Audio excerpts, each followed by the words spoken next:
कार्यक्रममा उपस्थित हुनुभएका सम्पूर्ण आदरणीय सक्रिय सदस्यज्यूहरूलाई म अनिता बुढाथोकी मगर प्रविधि मैत्री शिक्षक समाज नेपाल प्रदेश नम्बर 5 सदस्य साथै केन्द्रीय प्राविधिक समिति सदस्यको तर्फबाट हार्दिक नमस्कार गर्न चाहन्छु र हाम्रो यस प्रविधि मैत्री शिक्षक समाज नेपालको प्राविधिक समितिद्वारा सञ्चालित यस अनलाइन कार्यक्रममा उपस्थित हुनुभएका केही सिक्ने र केही सिकाउने उद्देश्यका साथ उपस्थित हुनुभएका सम्पूर्ण आदरणीय शिक्षकवर्गहरूमा म मेरो व्यक्तिगत तर्फबाट साथै हाम्रो यस प्रविधि मैत्री शिक्षक समाजद्वारा आयोजित यस कार्यक्रममा उपस्थित हुनुभएका हजुरहरू सम्पूर्णलाई मेरो व्यक्तिगत तर्फबाट साथै प्राविधिक समितिको होल टिमको तर्फबाट हार्दिक स्वागत गर्दै म मेरो स्वागत मन्तव्य यहीँ टुङ्ग्याउन चाहन्छु। हस्, धन्यवाद। सम्पूर्ण फेरि नमस्कार सर। धन्यवाद। प्रविधि मैत्री शिक्षक समाज प्राविधिक समितिका केन्द्रीय सदस्य आदरणीय अनिता म्याम, यसै गरी हामी आजको कार्यक्रम 2 सत्रमा हामीले विभाजन गरेका छौँ। पहिलो 1 घण्टाको समयमा प्रोजेक्ट बेस्ड लर्निङको बारेमा चन्द्रकला दवाडी म्यामले चर्चा गर्नुहुनेछ भने दोस्रो सत्रमा हामी पुरुषोत्तम गौतम सरको क्लास लिनेछौँ। म यसै क्रममा आजको पहिलो सेसनका लागि सहजकर्ता प्रशिष केन्द्रीय उपाध्यक्ष आदरणीय चन्द्रकला दवाडी म्यामलाई अबको समय उपलब्ध गर्न चाहन्छु। चन्द्रकला दवाडी म्याम। हजुर, हार्दिक धन्यवाद। एसटीएफटी केन्द्रीय समिति सदस्य तथा आजका कार्यक्रमका सञ्चालक आदरणीय कुमार प्रसाद सापकोटाज्यू, त्यस्तै गरी आजका कार्यक्रमका सभापति एसटीएफटी केन्द्रीय प्राविधिक समिति संयोजक आदरणीय घनश्याम अधिकारीज्यू, प्रमुख अतिथि एसटीएफटी कर्णाली प्रदेश अध्यक्ष आदरणीय श्री तिलक बहादुर खत्रीज्यू, त्यस्तै गरी एसटीएफटीका सम्पूर्ण केन्द्रीय पदाधिकारीज्यूहरू, विभिन्न प्रदेश समितिका अध्यक्षज्यूहरू, त्यस्तै गरी प्राविधिक समितिका पदाधिकारी तथा सदस्यज्यूहरू, केन्द्रीय समितिका सम्पूर्ण सदस्यज्यूहरू, प्रदेश समिति, जिल्ला समिति तथा एसटीएफटीको छातामुनि रहनुभएका सम्पूर्ण सदस्यज्यूहरू तथा हाम्रो यस अनलाइन तालिममा उपस्थित हुनुहुने सम्पूर्ण आदरणीय गुरुबा गुरुआमाहरूमा मेरो तर्फबाट नमस्कार। र आज हामी एसटीएफटी केन्द्रीय प्राविधिक समितिले सञ्चालन गरेको आयोजना गरेको अनलाइन तालिमको 19औं दिनमा अगाडि बढ्दैछौँ र 19औं दिनसम्म आइपुग्दा आजको दिनसम्म आइपुग्दा हामीले आईसीटी म्यानेजमेन्ट सम्बन्धी विभिन्न टुलहरूको बारेमा, व्यवस्थापनको बारेमा, त्यस्तै गरी विभिन्न गुगल टुलहरू, वेबसाइट, विभिन्न खालका अन्य पेडागोजिकल कुराहरू, क्लाउड म्यानेजमेन्टका कुराहरूदेखि लिएर विभिन्न खालका क्लासरुममा आईसीटी फ्युज गर्ने तरिकासम्मका कुराहरू हामीले यो दिनसम्म, आजका दिनसम्म आइपुग्दा विभिन्न खालका गतिविधिहरू सञ्चालन गरेर हाम्रो यस तालिमलाई प्रभावकारी रूपमा सञ्चालन गर्दै आइरहेका छौँ र निरन्तर अगाडि बढिरहेका पनि छौँ।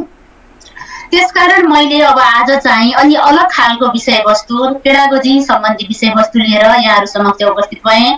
हामीसँग आईसीटी सम्बन्धी धेरै जानकारीहरू अगाडि नै सरम्यामहरूले, प्रशिक्षक सरम्यामहरूबाट हामीले धेरै पाइसकेका छौँ। त्यसकारण मैले चाहिँ आज अलि अलग खालको विषयवस्तु लिएर आएको छु र म अब ढिला नगरी आजको विषयवस्तुलाई नै अगाडि बढाउने प्रयास गर्दै मलाई यो अवसर दिनुभएकोमा एसटीएफटी प्राविधिक समितिलाई पनि धन्यवाद दिन चाहन्छु र मेरो प्रेजेन्टेसनलाई अगाडि बढाउने अनुमति पनि चाहन्छु।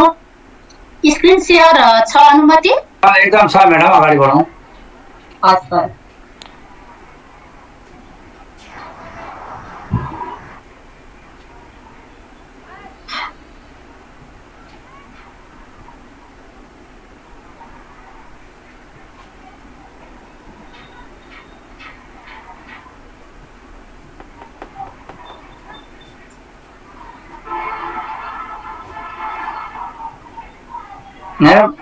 मेरो भइरहेछ नि कि म्याडमको ढिलो भइरहेछ? म्याडम मेरो ढिलो भइरहेछ sir, connecting to cloud server भनिरहेछ। अलि यो स्क्रिन शेयर भएको छ कि नै? मेरो छैन म्याडम, हुँदैछ, कनेक्टिङ टु क्लाउड सर्भरै भन्दैछ। हो है, त्यही त भन्दै जानु न, हुँदै जान्छ, ठिकै छ। हजुर, म सबभन्दा पहिले मेरो यो इन्ट्रोडक्सनबाट अगाडि बढाउन गइरहेको छु र म चन्द्रकला दवाडी र science math teacher Dhangadhi Kailali तथा हाम्रो एसटिएफटीको केन्द्रीय उपाध्यक्ष, विशेष गरी म चाहिँ एसटिएफटीको केन्द्रीय उपाध्यक्ष हुँ र केन्द्रीय प्राविधिक व्यवस्थापन महाशाखामा पनि एउटा सदस्यको रूपमा छु, तालिम व्यवस्थापन महाशाखामा। र भयो हजुरको भएन सर, फेरि स्टप गर्नु त।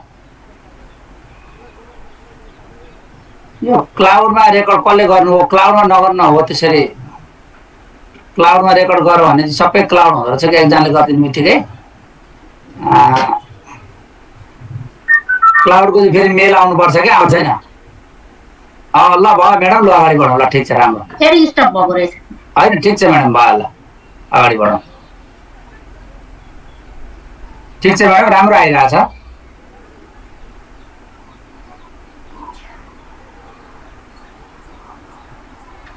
फुल स्क्रिन आयो नि? ल हस् आयो। ल मेरो अगाडि बढौँ, अब राम्रो छ एकदम। ल सम्पूर्ण सर म्यामहरूलाई पुनः नमस्कार। र म चाहिँ खास Chandrakala Dawadi science math teacher Dhangadhi Kailali Saraswati मावि मन्याराको र एसटिएफटी केन्द्रीय समिति उपाध्यक्ष। र आजको मेरो प्रेजेन्टेसन रहेको छ प्रोजेक्ट बेस्ड लर्निङ।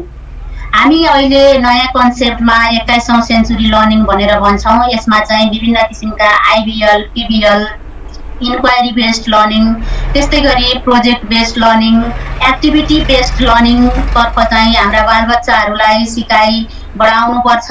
र हाम्रा एक्टिभिटीहरू भनेका हाम्रो टिचर सेन्टर मात्र नभइकन विद्यार्थीहरूको आफ्नै क्रियाकलापमा आधारित विभिन्न परियोजनाहरूमा आधारित हुनुपर्छ भन्ने चाहिँ हामीलाई अहिले समयले पनि एकदमै गरिरहेको अवस्था हो। र त्यसै मागलाई मैले मध्यनजर गर्दै केही आफ्ना जानकारीहरू यहाँहरू समक्ष सेयर गर्न गइरहेको छु।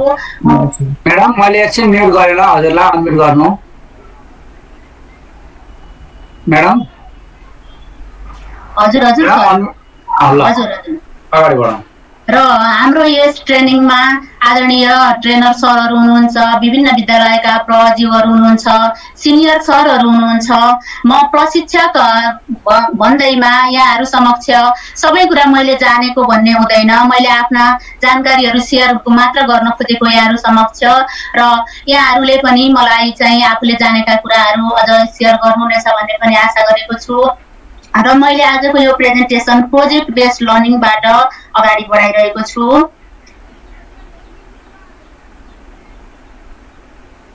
र सबभन्दा पहिला प्रोजेक्ट मेथडमा चाहिँ मैले 1-2वटा फोटोहरू मात्र राखेको छु यसमा। र विद्यार्थीहरूलाई लेट देम युज दियर होल बडी भनेर एउटा विद्यार्थीको सम्पूर्ण बडीलाई चाहिँ युज गर्न मिल्ने गरीको शिक्षण गर्नुपर्छ भनेर एउटा पिक्चर राखेको छु। यसमा चाहिँ मैले अगाडि बढाउन चाहे। र यो प्रोजेक्ट मेथड, सबभन्दा पहिले यो प्रोजेक्ट मेथड भनेको चाहिँ के हो? हामी प्रोजेक्ट बेस्ड लर्निङ त भनिरहेछौँ, तर यो कस्तो खालको लर्निङ हो त? सबभन्दा पहिला यो चाहिँ मोडर्न मेथड अफ टिचिङ, अहिलेको आधुनिक सिकाइ शिक्षण, जसमा विद्यार्थीको पोइन्ट अफ भ्यूबाट विद्यार्थी बनेर आफू विद्यार्थी भएको जस्तो अनुभूति गरेर उनीहरूकै इच्छा आकांक्षाहरूलाई समेट्दै उनीहरूलाई चाहिँ करिकुलम डिजाइन गर्नेदेखि लिएर करिकुलममा राखिने कन्टेन्टहरू विषयवस्तु समेत उनीहरूको इच्छा र आकांक्षा अनुसार तयार गरिनुपर्छ भन्ने खालको एउटा लर्निङ मेथड हो प्रोजेक्ट मेथड लर्निङ। र प्रोजेक्ट पनि खास गरी 2 प्रकारका हुन्छन्। एउटा कन्स्ट्रक्टिभ प्रोजेक्ट, कन्स्ट्रक्टिभ रचना गर्ने संरचनात्मक प्रोजेक्ट परियोजना, जसमा चाहिँ practical or physical task such as construction of आर्टिकलहरू बनाउने, त्यस्तै गरी मोडेलहरू नमुना बनाउने, जस्तो साइन्सको भाषामा भन्नुपर्दा चाहिँ विभिन्न किसिमका हर्बेरियमका मोडलहरू, विभिन्न माइक्रोस्कोपका मोडलहरू, डोजर, त्यस्तै गरी हाइड्रोलिक प्रेसका मोडलहरू, जुनसुकै पनि मोडल हुन सक्छन्। त्यस्तै गरी डिगिङ द वेल, कुवा खन्ने, आफै गर्न सक्ने किसिमका प्लेइङ ड्रामा खेल्ने, नाटकहरू बनाउन सक्ने, खेल्न सक्ने किसिमका विषयवस्तुहरू कन्स्ट्रक्टिभ प्रोजेक्ट अन्तर्गत राखिन्छन्। र एस्थेटिक प्रोजेक्टमा चाहिँ खास गरी विद्यार्थीहरूको एप्रिसिएसन पावर्स, उनीहरूको योग्यतालाई सम्मान गर्ने, कदर गर्ने यस्ता खालका प्रोजेक्टहरू, जस्तै म्युजिकल प्रोग्रामहरू हुन सक्छन्।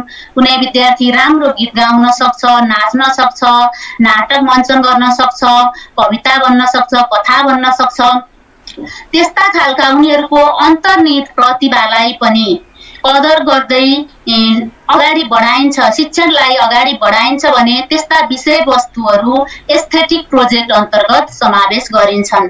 विशेष गरी ब्युटिफिकेसन अफ समथिङ, कुनै कुराको राम्रोपन, एप्रिसिएसन अफ पोएम्स, कविताहरू तथा अन्य कथा निबन्ध जस्ता कुराहरू खास गरी विद्यार्थीहरूलाई नै लक्षित गरी यस्ता प्रोजेक्ट अन्तर्गत राखिन्छन्। र यो प्रोजेक्ट बेस्ड लर्निङ के हो भन्ने कुरामा चाहिँ खास हामीले क्लास प्रोजेक्टहरू कति किसिमका छन्, कस्ता किसिमका हुन्छन् र हामीले कसरी चुज गर्ने, कसरी छनौट गर्ने, विशेष गरी मैले आज मेरो प्रेजेन्टेसन यसमा नै अगाडि बढाउँछु। छोटो समय छ, त्यसमा पनि समय अवधि भरमा रहेर कति सेयर गर्न सक्छु त्यो म आफैमा भर पर्ने कुरा हो। र अरू चाहिँ मैले आज चाहिँ प्रोजेक्ट बेस्ड लर्निङमा एक्टिभिटी कस्ता खालका टाइप हुन सक्छन् प्रोजेक्टका, र प्रोजेक्टका टाइप चाहिँ हामीले कसरी चुज गर्ने त त्यसबारे चाहिँ फोकस गर्नेछु।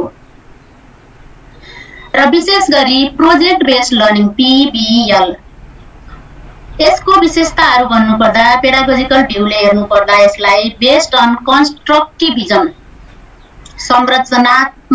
संरचनावादी, जस्तो हामीले चाहिँ लर्निङ पेडागोजी पढ्दाखेरिमा, लर्निङ थ्योरीहरू पढ्दाखेरिमा कन्स्ट्रक्टिभिजम पढेका थियौँ। त्यसमा चाहिँ कुनै पनि बच्चाले आइडिया एकैचोटि जेनेरेट गर्न सक्दैन। उसले चाहिँ दैनिक जीवनमा आइपर्ने विभिन्न अनुभवहरू, सिकाइहरूको आधारमा विभिन्न समयमा विभिन्न खालका आइडियाहरू, अनुभवहरू राख्दै सिकाइ गर्दै अगाडि लग्छ। जस्तो सिकाइ भन्ने कुरो एकैचोटि यो हुन्छ भन्ने पोइन्ट अफ भ्यूबाट जान मिल्दैन। विद्यार्थीका आइडियाहरू सेयरिङ गरेर विभिन्न किसिमका विभिन्न समयमा विभिन्न किसिमका अनुभवहरूलाई समेटेर गरिने शिक्षण कन्स्ट्रक्टिभिजम अन्तर्गत पर्छ। यो इन्क्वायरी बेस्ड लर्निङ हामी IBL भन्छौँ। विद्यार्थीहरूलाई चाहिँ विशेष गरी जानकारीहरूको आधारमा, इन्फर्मेसनहरूको आधारमा चाहिँ उनीहरूलाई नै सोच्न उत्प्रेरित गराएर, सोच्न प्रेरित गराएर गरिने शिक्षण हो। प्रोजेक्ट बेस्ड लर्निङ पनि इन्क्वायरी बेस्ड लर्निङ हो, किनभने कुनै पनि परियोजना सम्बन्धी कार्यका प्रोजेक्ट बेस्ड अन्तर्गत विभिन्न परियोजनाहरू अगाडि बढाउँदाखेरिमा विद्यार्थीको थिङ्किङ क्यापासिटी बढाउनु पर्ने नै हुन्छ।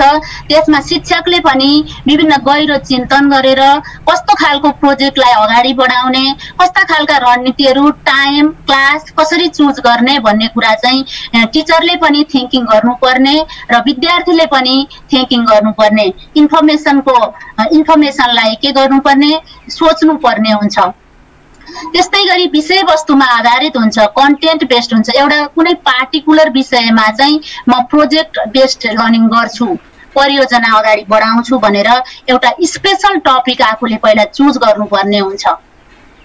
एक्टिभिटी बेस्ड, परियोजना कार्यलाई अगाडि बढाउन हामीले गरेर सिक्ने प्रवृत्तिलाई अगाडि बढाउनु पर्ने हुन्छ। गर्दै सिक्दै, क्रियाकलापहरू गर्दै, क्रियाकलापहरूमा आधारित विषयवस्तुहरूलाई अगाडि बढाउँदै यस्ता खालका परियोजनात्मक कार्यहरूलाई अगाडि बढाउनु पर्ने हुन्छ। त्यसकारण PBL प्रोजेक्ट बेस्ड लर्निङको एउटा क्यारेक्टरिस्टिक्स अर्थात् विशेषता भनेको एक्टिभिटी बेस्ड र इन्टिग्रेटेड ल्याङ्ग्वेज स्किल्स। विभिन्न खालका स्किलहरू, ल्याङ्ग्वेजहरू इन्टिग्रेटेड भएका हुन्छन्। स्किलहरू विशेष गरी विभिन्न बच्चाहरूका डिफ्रेन्ट खालका ल्याङ्ग्वेजहरू, स्किलहरू यसमा इन्टिग्रेटेड भएका हुन्छन्। स्टुडेन्टको पोइन्ट अफ भ्यूबाट तिनीहरूका एक्सपिरियन्सहरू, विभिन्न समयमा लिएका एक्सपिरियन्सहरू, आइडियाहरूलाई चाहिँ त्यसमा फोकस गर्दै, समावेश गर्दै यस्ता खालका प्रोजेक्टहरू तयार गरिन्छन्। र पर्फर्मेन्स एसेसमेन्ट, कार्य सम्पादनमा आधारित मूल्याङ्कन हुन्छ। यिनीहरू आफैले गरेर सिक्ने, काम गर्दै सिक्दै गर्ने कार्य सम्पादनमा आधारित मूल्याङ्कन हुन्छ।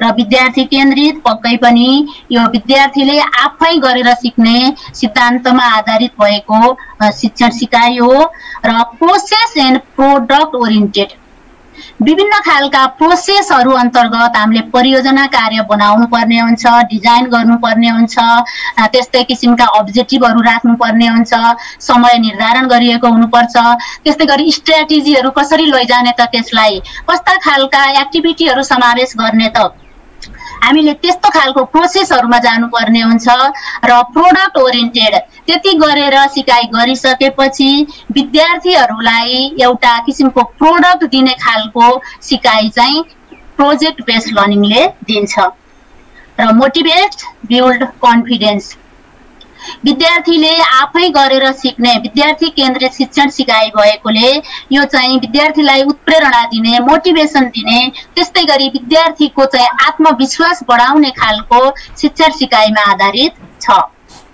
कोअपरेटिभ विद्यार्थीहरुमा एक अर्कामा एकदमै सहयोगात्मक भावना टीमवर्कबाट परियोजनाहरू बनाउने निर्माण गर्ने र उनीहरू एक्लैले गर्न सक्दैनन्। यो विशेष किसिमको टीमवर्क भएकोले यो कम्पिटिटिभ होइन, यो विद्यार्थीहरू आफै मिलेर समूह कार्य गरेर कम्युनिकेसन एन्ड कोल्याबोरेसन भनेर भन्छौँ हामी अहिले 21st सेन्चुरी स्किलमा त्यस्ता खालका कम्युनिकेसन स्किलहरूको प्रयोगद्वारा यस्ता खालका विषयवस्तुहरू अगाडि बढाउनु पर्ने हुन्छ।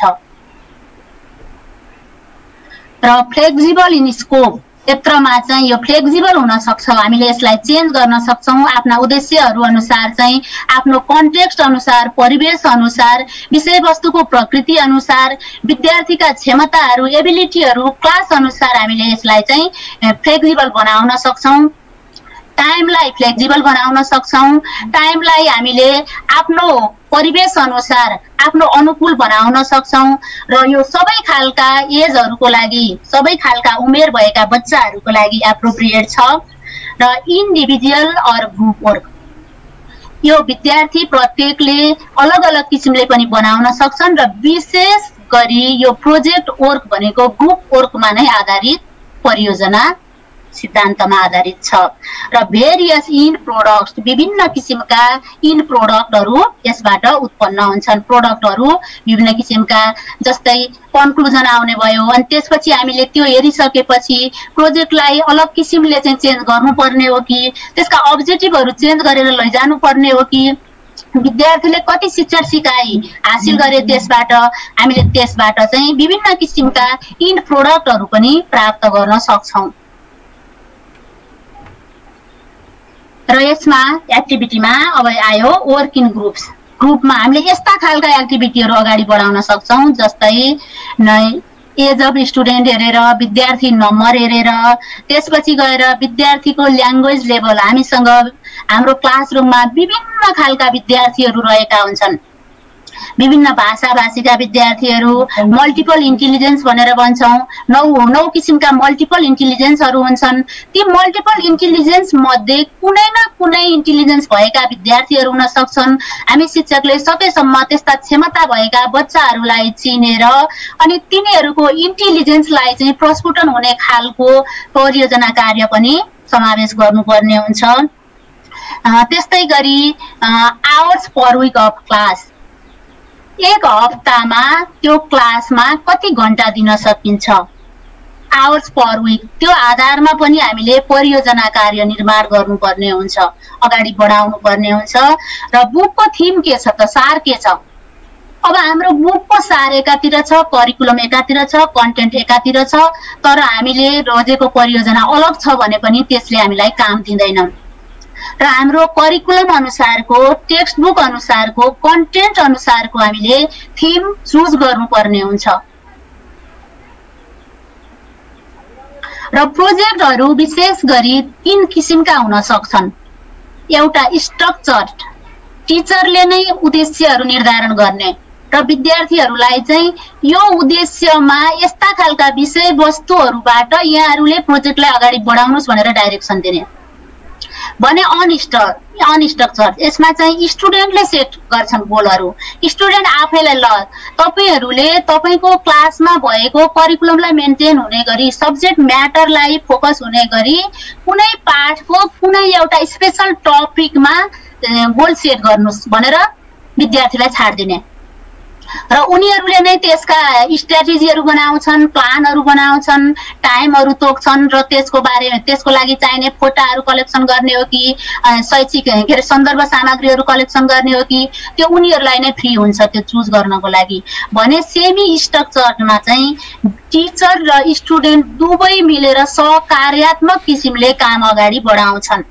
स्टुडेन्ट टिचर दुवैको सहकार्यमा बनाइने प्रोजेक्ट भनेको सेमी स्ट्रक्चर प्रोजेक्ट हो। विशेष गरी 3 प्रकारका प्रोजेक्टहरु, एउटा स्ट्रक्चर टिचरले नै सेट गरेर दिने, अनस्ट्रक्चर्डमा विद्यार्थी आफैले गोलहरु सेट गर्छन्, स्ट्र्याटेजीहरु सबै आफै सेट गर्छन्। भने सेमी स्ट्रक्चरमा चाहिँ टिचर र विद्यार्थी मिलेर प्रोजेक्टको गोल सेट गर्छन् र प्रोजेक्ट पनि आफै अर्गनाइज गर्छन्। र प्रोजेक्टमा विशेष गरी सल्भिङ प्रब्लम्स, विशेष गरी प्रब्लम सल्भिङ समस्या समाधान गर्ने किसिमका प्रोजेक्टहरु विषयवस्तुहरु समावेश हुन सक्छन्। रियल वर्ल्ड टास्क र जब्स जस्तै अहिले विश्वमा विभिन्न किसिमका टास्कहरु, विभिन्न किसिमका च्यालेन्जेसहरु, चुनौतीहरु जस्तै ओजोन लेयर डिप्रेसनका कुराहरु भए, त्यस्तै गरी साइबर क्राइमका कुराहरु भए, त्यस्ता खालका विषयवस्तुहरुलाई चाहिँ रियल वर्ल्डमा के भइरहेछ त त्यस्ता खालका विषयवस्तु जुन हाम्रो कन्टेन्टसँग लिंक भएको छन् त्यस्ता खालका विषयवस्तुहरु इन्भल्भ गर्न सकिन्छ। र कन्डक्टिङ सर्वे गर्न सकिन्छ। अनुसन्धान सर्वेबाट क्वेशनायरहरु बनाएर त्यसबाट पनि सर्वे गर्न सकिन्छ। र रिसर्च रिपोर्ट गर्ने, रिपोर्ट लेख्ने कामहरु सर्वे गर्ने अनि त्यसबाट पाएका फिडब्याकहरु हेर्ने अनि त्यसपछि अचिभमेन्टहरु हेर्ने र रिपोर्टिङ गर्ने, यस्ता खालका विषयवस्तुहरु प्रोजेक्टमा समावेश गरिन सक्छन्। त्यस्तै गरी क्रिएटिङ टेक्स्ट र मल्टिमिडियाको प्रयोग, जस्तो अहिलेको 21औं शताब्दीमा विभिन्न किसिमका मिडियाहरुको प्रयोग भइरहेछ। कस्ता खालका मिडियाहरु प्रयोग गर्ने त हामीले यो प्रोजेक्टमा कस्ता खालका मिडिया र विषयवस्तुहरु विभिन्न किसिमका वेबसाइटहरु हेर्ने हो कि मटेरियलहरु गुगल टुलहरु हेर्ने हो कि मल्टिमिडिया पावर पोइन्टहरु, त्यस्तै गरी विभिन्न किसिमका टुलहरु देखि लिएर मल्टिमिडियासँग सम्बन्धित विभिन्न किसिमका विषयवस्तुहरु चाहिँ प्रोजेक्टहरुमा इन्भल्भ गर्न सकिन्छ। र प्रब्लम सल्भिङ भनिएको छ। यसमा प्रब्लम सल्भिङ खालका विषयवस्तुहरु यसमा समावेश गर्न सकिन्छ भनेको छ। अब के गर्छ त यो प्रब्लम सल्भिङ, केसँग सम्बन्धित छ, के हो यो प्रब्लम सल्भिङ भनेको? विशेष गरी in this type of project develops the problem solving capacity of the students through their experience.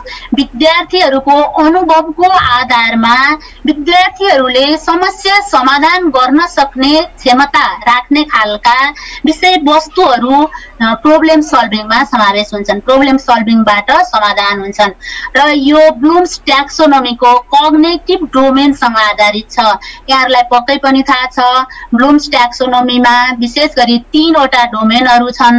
Cap भनेर भन्छौं, कग्निटिभ, एफेक्टिभ र साइकोमोटर डोमेन हुन्छन्। विशेष गरी हामीले कक्षा कोठामा बच्चाहरुलाई हाम्रो क्षमतासँग विकास गर्ने खालका विभिन्न स्किलहरु निर्माण गर्ने भनेको कग्निटिभ डोमेनले हो। भने एफेक्टिभ डोमेनले चाहिँ उनीहरुलाई गरेरै सिक्ने, कक्षा कोठामा कुनै मोडलै बनाउने भन्यो त्यो भनेको एफेक्टिभ डोमेन अन्तर्गत पर्छ। भने साइकोमोटर डोमेनमा चाहिँ विशेष गरी अन्तर्क्रियात्मक खालका विषयवस्तुहरु, मनोक्रियात्मक खालका विषयवस्तुहरु समावेश हुन्छन्। र प्रब्लम सल्भिङ भनेको विशेष गरी ब्लुम्स ट्याक्सोनोमीको कग्निटिभ डोमेन अन्तर्गत पर्छ। र डोमेनमा पनि हाम्रा चाहिँ 6 वटा क्याटेगोरीका लेभलहरु छन्। त्यसमा भएको प्रब्लम सल्भिङ, विशेष गरी प्रब्लम सल्भिङ भनेपछि प्रोसेससँग सम्बन्धित कुराहरु यसमा आउँछन्। प्रब्लम सल्भिङ क्यापेसिटीहरु यसमा आउँछ। अब मैले त्यो ब्लुम्स ट्याक्सोनोमीतिर लगिन, फेरि हाम्रो विषयवस्तु यता अगाडि बढाउनु पर्ने छ। र र अब रियल वर्ल्ड टास्कमा हेर्नु पर्दा चाहिँ यसमा विशेष गरी मैले भनेको थिएँ विश्वमा भएका आधिकारिक टास्कहरू विशेष गरी हाम्रो विश्वमा कस्ता खालका च्यालेन्जेसहरू छन् कस्ता टास्कहरू छन् त त्यस्ता खालका विषयवस्तुहरू पनि प्रोजेक्ट बेस्ड लर्निङमा आधारित हुन्छन्। अथेन्टिक टास्क भन्यो the task replicates challenges faced in the real world. वास्तविक विश्वमा कस्ता खालका चुनौतीहरू सामना गरिरहनु परेका छन् त त्यस्ता खालका टास्कहरू पीबीएलमा समावेश गर्न सकिन्छ र students construct their own response rather than selecting from one presented. एउटा प्रेजेन्ट गरेको रेस्पोन्स भन्दा पनि विद्यार्थीहरूले परियोजना कार्य गर्नको लागि आफै विभिन्न खालका रेस्पोन्सहरू निर्माण गर्न सक्छौं। आफ्नो कन्टेक्स्ट अनुसारका रेस्पोन्सहरू based on constructivism students construct their own response rather than selecting from one presented. र प्रोजेक्टको फर्म्याट भनेको विशेष गरी अब रिपोर्टको फर्म्याटमा हुन सक्ने भयो। हामीले चाहिँ विभिन्न किसिमका रिपोर्ट राइटिङहरू लेख्छौं जस्तै नोटबुकहरू फोल्डरहरूको रूपमा प्रोजेक्टको फर्म्याट हुन सक्ने भयो। त्यस्तै गरी डिस्प्ले हामीले चाहिँ विद्यालयमा विभिन्न किसिमका सूचना पार्टीहरू बुलेटिन बोर्डहरू निर्माण गरेका हुन्छौं जसमा चाहिँ विभिन्न किसिमका एक्टिभिटीहरूलाई हामीले फोटाहरूको रूपमा टाँस्ने। त्यस्तै गरी सिटहरू असन सिटहरूको माध्यमबाट सिटहरू नै फुलफिल गरेर हामीले त्यसमा फेरि टाँसेर त्यसलाई पनि बुलेटिन बोर्ड जस्तो बनाउन सक्छौं। पोस्टरहरू टाँसेर त्यसमा पनि हामीले बुलेटिन बोर्डमा नै टाँस्न सक्छौं। यस्ता खालका हामीले फर्म्याट बनाउन सक्छौं। एउटा भयो रिपोर्ट राइटिङको फर्म्याटमा र अर्को भयो डिस्प्ले बोर्ड बनाएर हामीले गरेका सम्पूर्ण एक्टिभिटीहरूलाई बोर्डमा डिस्प्ले गर्ने। र ड्रामाटाइजेसन विशेष गरी नाटकहरू स्किटहरू कमेडी प्यारोडी जस्ता विभिन्न खालका प्ले म्युजिक डान्स यस्ता खालका फर्म्याटहरूमा पनि प्रोजेक्ट बेस्ड लर्निङ गर्न सकिन्छ।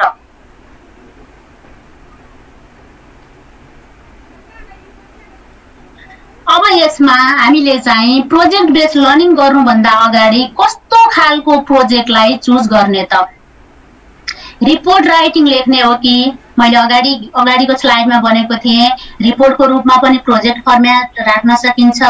त्यस्तै गरी डिस्प्ले बोर्ड बनाएर विभिन्न फोटाहरू टाँसेर विभिन्न किसिमका फोटोजहरू राखेर त्यसमा हामीले डिस्प्ले बोर्ड बनाउन सक्छौं अर्थात् ड्रामाहरू राखेर पनि हामीले डिस्प्ले बोर्डमा टाँस्न सक्छौं। यी मध्ये कस्तो फर्म्याट हो त प्रोजेक्टको व्हाट प्रोजेक्ट टाइप प्रोजेक्टको टाइप कस्तो किसिमको प्रोजेक्ट चुज गर्ने त त्यो भन्दा पहिले हामीले यसमा चाहिँ विचार पुर्याउनु पर्ने हुन्छ। विशेष गरी अब त्यसमा फेरि how much time is what topic or theme भनिया छ कस्तो खालको टपिक लिने त अब यसमा शीर्षक चाहिँ कस्तो खालको लिने विषयवस्तुहरू कस्तो लिने त यसमा विषयवस्तु कस्तो लिँदाखेरिमा हाम्रो करिकुलम अनुसारको चाहिँ फर्म्याट हुन्छ। जस्तो सबभन्दा पहिला प्लानिङ गर्नुपर्ने हुन्छ यसको लागि र प्लानिङ चाहिँ खास गरी हाम्रो अनगोइङ एक्टिभिटीहरू कक्षा कोठामा जाने अनगोइङ तुरन्त हुने एक्टिभिटीहरूको लागि चाहिँ हामीले प्लानिङ गर्नुपर्ने हुन्छ। विशेष गरी क्लासको इच मेम्बर अफ क्लासले चाहिँ त्यो प्लानिङमा समावेश हुनुपर्ने हुन्छ। त्यसकारण हामीले त्यो प्लानिङमा समावेश गर्नको लागि कस्ता खालका टपिकहरू थीमहरू विषयवस्तुसँग सम्बन्धित कस्ता खालका टपिक राख्न सकिन्छ त्यो हामीले पहिला चुज गर्नुपर्ने हुन्छ। र how much time is available हामीले गरिने प्रोजेक्ट बेस्ड लर्निङको समय कति राख्ने समय कति उपलब्ध छ त हामीलाई समय जति छ त्यही अनुसारको विषयवस्तु कन्टेन्ट र अब्जेक्टिभ राखेर हामीले प्रोजेक्ट बेस्ड लर्निङलाई अगाडि बढाउन सक्छौं। Do it during class or other कहिलेकाहीँ हामीले हाम्रा विषयवस्तुहरूलाई शिक्षण सिकाइ गर्ने क्रममा कक्षा कोठा भन्दा बाहिरको सन्दर्भमा पनि लगाउनुपर्ने हुन्छ। जस्तै विभिन्न किसिमका हर्बेरियमहरू कलेक्सन गर्ने भनेर हामीले प्रोजेक्टको टाइटल राखेका छौं अब्जेक्टिभ राखेका छौं भने हाम्रो त्यो अब्जेक्टिभ पूरा गर्नको लागि कक्षा कोठा हाम्रो लागि उपयुक्त हुँदैन। त्यसकारण हामीले त्यस्तो खालको विषयवस्तुको लागि हामीले कक्षा कोठा भन्दा बाहिरको वातावरणमा विद्यार्थीहरूलाई लगाउनु पर्ने हुन सक्छ। त्यसकारण हामीले अब्जेक्टिभ चुज गर्ने बेलामा कन्टेन्ट चुज गर्ने बेलामा कक्षा कोठाभित्र हाम्रो कन्टेन्टलाई हामीले शिक्षण गर्न सम्भव छ, प्रोजेक्ट बनाउन सम्भव छ छैन, त्यसको बारेमा निष्कर्ष निकालेर मात्रै अनि प्रोजेक्ट चुज गर्नुपर्ने हुन्छ। त्यही अनुसारको एक्टिभिटीहरू स्ट्र्याटेजीहरू अगाडि बढाउनु पर्ने हुन्छ। र रिसोर्सहरू सन्दर्भहरू कस्तो राख्ने त? प्रोजेक्टको लागि रिसोर्सहरू कस्ता कस्ता हुन सक्छन्? कहाँबाट चाहिँ सन्दर्भ खोज्ने त? कस्तो किसिमको प्रोजेक्ट हो? यो प्रोजेक्टको लागि हामीले रिसोर्सहरू कहाँबाट प्राप्त गर्न सक्छौँ? विभिन्न खालका मिडियाहरू हुन सक्छन्, फोटोजहरू हुन सक्छन्, गुगल सर्चहरू हुन सक्छन्, विभिन्न किसिमका नलेजेबल व्यक्तिहरूसँगका क्वेसनरहरू हुन सक्छन्, सम्बन्धित ठाउँमा सर्वे गरेर हुन सक्छ। यस्ता किसिमका प्राइमरी रिसोर्स हो कि सेकेन्डरी रिसोर्स हो कि हामीले यस्ता खालका कस्ता किसिमका रिसोर्सहरू हाम्रो प्रोजेक्टमा चाहिँ समावेश गर्दाखेरिमा हाम्रो प्रोजेक्ट बेस्ड लर्निङ अर्थात् परियोजना चाहिँ फ्रुटफुल हुन सक्छ त भनेर चुज गर्नुपर्ने हुन्छ। र मैले एउटा यो गुगल सर्चमा यो एउटा मोडल भेट्टाएँ, फर्मेट भेट्टाएँ र मैले राखेँ।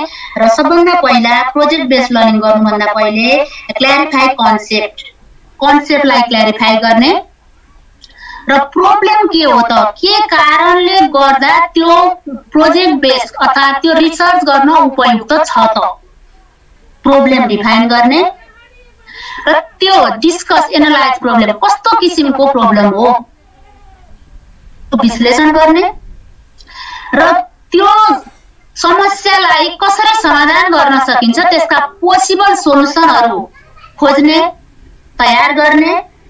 त्यसपछि लर्निङ एक्सपेक्टेड लर्निङ आउटकम्स अर्थात् लर्निङ अब्जेक्टिभहरू सेट गर्ने र त्यसपछि हामी रिसर्च सोलुसनमा जान्छौँ, रिसर्च गर्ने। त्यसपछि सर्वेमा जाने हो कि क्वेसनरबाट जाने हो कि, र गरिसकेपछि हाम्रो प्रोजेक्टको आउटकम कस्तो आयो त्यसलाई चाहिँ सिन्थेसाइज गर्ने, रिजल्टहरू विश्लेषण गर्ने अनि त्यसपछि त्यसलाई अझै अर्को फेजमा लानुपर्ने हो कि रिफ्लेक्ट गर्ने, त्यसलाई चेन्ज गरेर अर्को मोडलबाट लग्नु पर्ने हो कि, इफेक्टिभ भएन भने त्यसलाई चाहिँ अरू अब्जेक्टिभहरू राखेर अगाडि बढाउनु पर्ने हो कि, हामी चाहिँ त्यसरी प्रोजेक्टको निर्माण गर्छौँ। र प्रोजेक्ट बेस्ड लर्निङ गर्नुभन्दा अगाडि अर्थात् परियोजना बनाउनुभन्दा अगाडि हामी चाहिँ हाम्रो माइन्ड म्यापिङ गर्नुपर्ने हुन्छ, सोच्नुपर्ने हुन्छ कसरी गर्ने त। जस्तै क्वेसनहरू आउँछन् हाम्रो दिमागमा, प्रोजेक्ट बेस्ड लर्निङ गर्नुभन्दा अगाडि चाहिँ यो पिबिएल भनेको के हो, प्रोजेक्ट बेस्ड लर्निङ भनेको के हो, त्यसको बारेमा हामी पहिले क्लियर हुनु आवश्यक छ। एकदमै क्लियर भइसकेपछि अनि त्यसलाई अगाडि बढाउनको लागि विभिन्न किसिमका हाम्रा स्टेपहरू हामीलाई क्लियर भइसकेपछि अनि मात्र हामी प्रोजेक्ट बेस्ड लर्निङ गर्न सक्छौँ। अब प्रोजेक्ट बेस्ड लर्निङ भनेको छ पिबिएल भनेको छ के हो हामीलाई थाहै हुँदैन।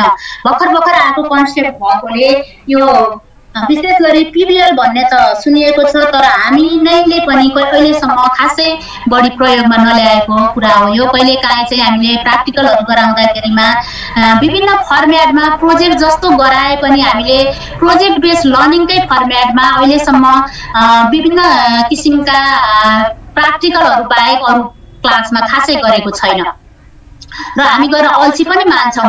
तर यदि गर्यौँ भने एकदमै अब्जेक्टिभमा क्लियर भएर कुनै पनि प्रोजेक्टलाई अगाडि बढायौँ भने चाहिँ त्यो फ्रुटफुल हुन्छ नै, पक्कै पनि हुन्छ। र why use PBL in an intervention classroom, र किन गर्ने त पिबिएल प्रयोग किन गर्ने त भन्ने कुरो पनि पहिले हामी चाहिँ स्पष्ट हुनु जरुरी छ। पिबिएल के हो र किन प्रयोग गर्ने, पिबिएल प्रयोग गर्दाखेरिमा के फाइदा हुन्छ, विद्यार्थीको भ्यूबाट के फाइदा हुन्छ र टिचरलाई के फाइदा हुन्छ, यस्ता खालका पिबिएल सम्बन्धी कन्सेप्टहरुमा हामी क्लियर भयौं भने अनि बल्ल हामीले पिबिएललाई अगाडि बढाउन सक्छौं।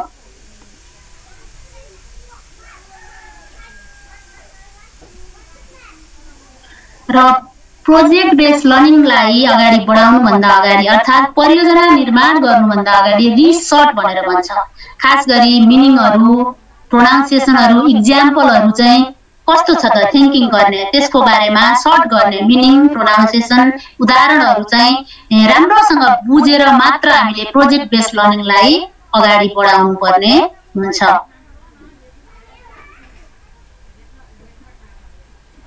र यसमा प्रोजेक्ट बेस्ड चाहिँ कसरी डिजाइन गर्ने त, प्रोजेक्टलाई डिजाइन कसरी गर्ने त, सबभन्दा पहिला हाम्रो छ डिजाइन प्रिन्सिपल, सिद्धान्त डिजाइन गर्ने। Begin with the and of mind, एकदमै खुला दिमागले कस्ता खालका सिद्धान्तहरू राख्दाखेरिमा चाहिँ हामी यो प्रोजेक्टलाई अगाडि बढाउन सक्छौँ, कक्षा कोठामा प्रयोग गर्न सक्छौँ भनेर हामीले डिजाइन प्रिन्सिपल डिजाइन गर्ने। र त्योसँग सम्बन्धित क्वेसनहरू, कस्ता खालका क्वेसनहरू आउन सक्छन् त, कस्ता खालका क्वेसनहरू हुन सक्छन्, प्रोजेक्टसँग सम्बन्धित कस्ता खालका क्वेसनहरू चाहिँ ड्राइभिङ हुन सक्छन् त, त्यो बारेमा चाहिँ हामीले त्यसका सिद्धान्तहरू डिजाइन गर्ने।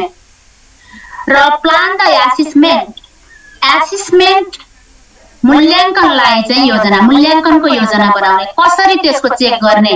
प्रोजेक्ट हामीले बनाएको प्रोजेक्ट बनाउन त बनायौँ, तर इफेक्टिभ भयो या भएन, त्यो चाहिँ कति फ्रुटफुल भयो भन्ने कुरो चाहिँ हामीले कसरी गर्ने त थाहा पाउने भन्ने कुरो हामीले मूल्याङ्कनका आधारहरू पनि तयार गर्नुपर्ने हुन्छ अगाडि नै। अनि त्यही मूल्याङ्कनका आधारहरूमा टेकेर अनि हामीले गरेको प्रोजेक्ट चाहिँ कतिको फ्रुटफुल भयो, यदि फ्रुटफुल भएन भने हामीले त्यसलाई अझै अर्को डिजाइनमा लग्ने हो कि अर्का खालका ड्राइभिङ क्वेसनहरू डिजाइन गर्ने हो कि एसेसमेन्टहरू चाहिँ अलग बनाउने हो कि, अनि त्यसपछि हामी त्यसमा चेन्ज गर्नुपर्ने पनि अवस्था आउन सक्छ। र design principle, map the project, हाम्रो प्रोजेक्टको म्याप, नक्सा कस्तो छ, रोड म्याप कस्तो छ, हामीले कस्तो खालको प्रोजेक्ट डिजाइन गरेका छौँ, त्यही अनुसारको सिद्धान्त निर्माण गर्ने।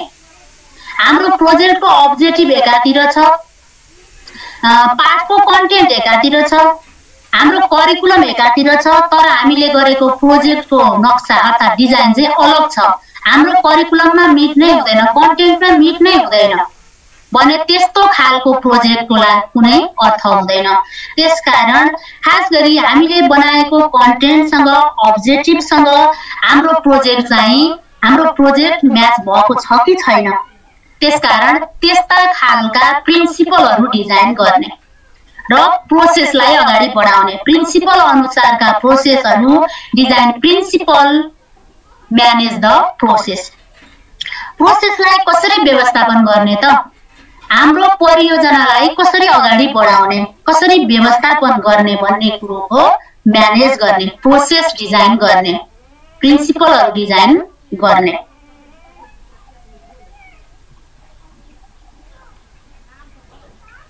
र प्रोजेक्ट चाहिँ कस्तो हुनुपर्छ त, विशेष गरी द रियल डियल, अथेन्टिसिटी, आधिकारिक हुनुपर्छ। त्यस्तै गरी एकाडेमिक रिगर, पेशागत प्रोफेसनल्ली रिगर हुनुपर्ने भयो। अप्लाइड लर्निङ प्रोसेस, अहिलेका लर्निङ प्रोसेसहरू सिकाइ सिद्धान्तहरूमा आधारित हुनुपर्यो, 6A भनेर भन्छौँ हामी, जसमा authenticity, academic rigour, applied learning process, active exploration, adult relationships र एसेसमेन्ट। सबभन्दा पहिला प्रोजेक्टको आधिकारिकता कस्तो छ, अथेन्टिसिटी कस्तो छ चेक गर्नु पर्यो, एकाडेमिकली साउन्ड छ कि छैन चेक गर्नु पर्यो, र अहिलेका अप्लाइड लर्निङ प्रोसेसहरूसँग रिलेटेड छन् कि छैनन्, बेस्ड छन् कि छैनन् त्यसमा ध्यान दिनुपर्ने हुन्छ। र एक्टिभ एक्सप्लोरेसन, सक्रिय खोज सिद्धान्तहरू आविष्कारहरूमा आधारित छन् कि छैनन्, केही खोजेर ल्याएर म्याटेरियलहरू, सन्दर्भ सामग्रीहरू खोज्नुपर्ने छ कि छैन, कुनै सन्दर्भ सामग्रीहरू युज गरेर कुनै खालको एक्सप्लोरेसन गर्नुपर्ने छ कि आविष्कारसँग सम्बन्धित प्रोजेक्टहरू छन् कि, विशेष गरी साइन्स एन्ड टेक्नोलोजीमा विशेष गरी एक्टिभ एक्सप्लोरेसन हुनै पर्छ, खोज हुनै पर्छ। कुनै पनि कुराको सिद्धान्तहरू पत्ता लगाउनको लागि पनि त्यसमा खोज विधि आवश्यक हुन्छ नै। र एडल्ट रिलेसनसिप्स, र हामीले गरेको परियोजना कार्यमा, प्रोजेक्टमा हाम्रा पुर्खाहरूको, हाम्रा एडल्टहरूको, हाम्रा प्रौढहरूको रिलेसनसिप, सम्बन्ध गाँसिएको छ कि छैन, हामीसँग सम्बन्ध गाँसिएको छ कि छैन, हाम्रो फ्यामिली, हाम्रो समाजसँग यो जोडिएको छ कि छैन, यस बारेमा पनि हामीले ध्यान पुर्याउनु पर्ने हुन्छ। र एसेसमेन्ट कस्तो दिने त, मूल्याङ्कन कसरी गर्ने, त्यसको पनि हामीले लेखाजोखा गरेर मात्र यति 6 वटा एलाई कन्सिडर गरेर ख्याल गरेर हामीले प्रोजेक्ट बेस्ड लर्निङ अपनाउनु पर्ने हुन्छ। र मैले यो पनि एउटा मोडल राम्रो लाग्यो र यो गुगलबाट नै राखेँ। खास गरी यो प्रोजेक्ट बेस्ड लर्निङलाई चाहिँ कसरी अगाडि बढाउने त भन्ने कुरामा चाहिँ यो एउटा फर्म्याट छ जसमा चाहिँ प्रोजेक्ट आइडियाहरू दिएको छ र यसले के भनेको छ भने स्टुडेन्ट्स विल कन्डक्ट पहिला सबभन्दा पहिला यहाँ क्वेसन छ माथि मेरो यहाँ छेल्यो एकैछिन। In my life what is success and how do I get it? मेरो जीवनमा सफलता के हो र कसरी प्राप्त गर्न सक्छु? सर्च गर्नु पर्यो, पत्ता लगाउनु पर्यो, प्रोजेक्ट बेस्ड लर्निङ गर्नु पर्यो र कस्ता खालका चुनौतीहरूले गर्दाखेरिमा मेरो जीवनमा समस्याहरू आइरहेका छन् र मैले चाहिँ यसबाट कसरी छुटकारा पाउन सक्छु भन्ने चाहिँ क्वेसन भयो, अब्जेक्टिभ भयो। र यसमा चाहिँ प्रोजेक्ट आइडिया छ। अब स्टुडेन्ट्स विल कन्डक्ट, अब विद्यार्थीहरूले चाहिँ कसरी गर्नु पर्यो त त्यो प्रोजेक्टलाई? Extensive research and self evaluation in defining success and goal setting and process for the future. उद्देश्य कसरी निर्माण गर्ने, त्यस्तै गरी गोल सेटिङ उद्देश्य निर्माण र त्यसलाई प्रोसेस कसरी अगाडि बढाउने भविष्यको लागि भन्ने कुरो चाहिँ विद्यार्थीहरूले कन्डक्ट गर्नुपर्ने भयो। र त्योसँग सम्बन्धित क्वेसनहरू कस्ता हुन सक्छन् त? What goals do I have for this school year? मैले कस्ता खालका उपलब्धिहरू पाउन सक्छु त यो स्कुल इयरमा? मैले हाई स्कुलमा त्यस्तै गरी मेरो जीवनमा कस्ता खालका उपलब्धिहरू पाउन सक्छु त? र मैले चाहिँ मेरो उपलब्धिहरू पाउनलाई अर्थात् मेरो चाहिँ उपलब्धिहरूलाई चेन्ज गर्नलाई मैले कस्ता खालका गोल्सहरू चेन्ज गर्न सक्छु? मैले कस्ता खालका स्किलहरू प्राप्त गर्नुपर्ने हुन्छ? मैले आफूले सोचेका गोलहरूलाई प्राप्त गर्नको लागि मलाई कस्तो खालको स्किल आवश्यक पर्छ र मैले कसरी डेभलप गर्न सक्छु? यस्ता खालका क्वेसनहरू आउनु पर्यो। र यसमा विशेष गरी students adversity, success adversity interview, trade survey, overcome, inventory, perseverance, resilience, perspective arena of life, evaluate, extension research, media, multimedia, justify characteristics भनेको छ। हामीले कस्ता खालका मैले अघि पनि भनेको थिएँ इभ्यालुएसन टुलहरू अपनाउने हो, आइसिटीसँग रिलेटेड मल्टिमिडियाहरू टुलहरू अपनाउने हो कि यस्ता विभिन्न खालका प्रोसेसहरू कस्ता खालका प्रोसेसहरूमा गोल सेटिङ गर्ने हो र अगाडि बढाउने हो, प्रोजेक्ट बेस्ड लर्निङ कसरी चाहिँ यसको बारेमा सर्वे गर्ने हो भन्ने कुरा चाहिँ विद्यार्थीहरूले चाहिँ के गर्नुपर्ने हुन्छ? इभ्यालुएट गर्नुपर्ने हुन्छ, विश्लेषण गर्नुपर्ने हुन्छ। र विद्यार्थीहरूलाई ग्रुप बनाएर अर्थात् इन्डिभिजुअली गर्न पनि सकिने भयो। प्रोजेक्ट बेस्ड लर्निङ ग्रुपमा पनि गर्न सकिन्छ, इन्डिभिजुअल पनि गर्न सकिन्छ। ग्रुपमा गर्ने हो भने पनि स्कुल वेबसाइटहरूमा पोस्ट गर्ने हो कि त्यस्तै गरी इन्डिभिजुअल गर्ने हो भने पनि पिपिटी सेयर गरेर गर्ने हो कि idea of success, definition of success कसरी राख्ने हो, सबभन्दा पहिला सक्सेसका डेफिनेसनहरू राख्ने होला। त्यस्तै गरी रोल मोडेलहरू कस्ता खालका सक्सेस खालका व्यक्तिहरूका रोल मोडेलहरूका जीवनीहरू पनि राख्न सकिने भयो। त्यस्तै गरी प्लानहरू, गोल्सहरू, अब्जेक्टिभहरू कस्ता राख्ने हुन् र हामीले गरेको अब्जेक्टिभ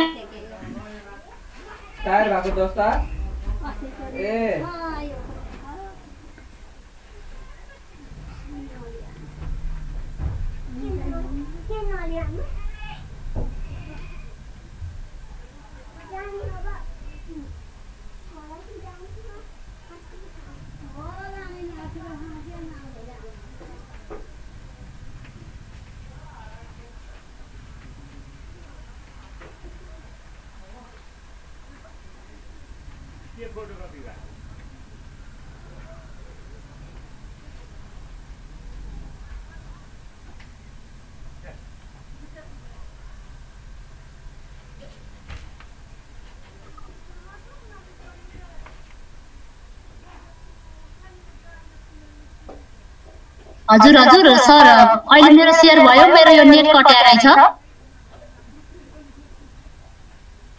हुँदैछ म्याडम, हुँदैछ, अगाडि बढ्नु न। अलिकति मात्र छुटेको छ, धेरै छुटेको छैन। हजुर ठिक छ सर। अनि यसरी हामीले चाहिँ एउटा प्रोसेस डिजाइनिङ गरेर अगाडि बढ्नुपर्ने हुन्छ।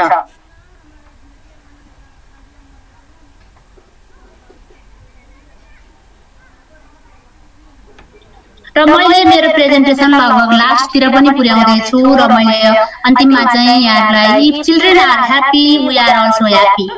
विद्यार्थीहरू खुसी छन् भने हामी शिक्षकहरू आफै ह्याप्पी। हामी भन्छौँ नि बच्चा खुसी ड्याडी झनै खुसी भन्ने एउटा एडभर्टाइज पनि सुनिन्छ। त्यसकारण विद्यार्थी खुसी छन् भने हामी आफै पनि खुसी हुन सक्छौँ भनेर एउटा यो कोटेसन राखेँ। र अन्त्यमा मैले चाहिँ मेरो प्रेजेन्टेसन लगभग अन्तिममा पुर्याएको छु र समयको पाबन्दीलाई पनि मध्यनजर गर्दै मैले फटाफट लगेँ। यहाँहरू समक्ष चाहिँ इन्टरेक्टिभ किसिमले अगाडि बढाउन सकिनँ, त्यसको लागि क्षमा प्रार्थी पनि छु।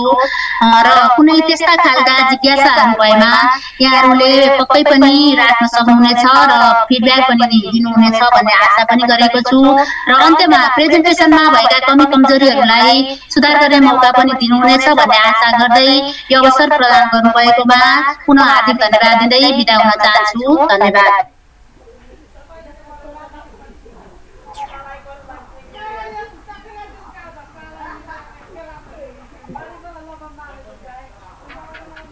हजुर कुमार सर, टुर्नामेन्टको सिड्युल हेरेर प्रस्तुति।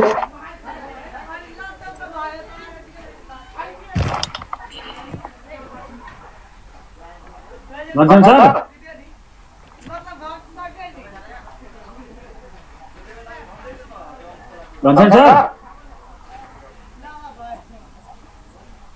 सरले सुन्नु भएको छैन नि। कुमार सर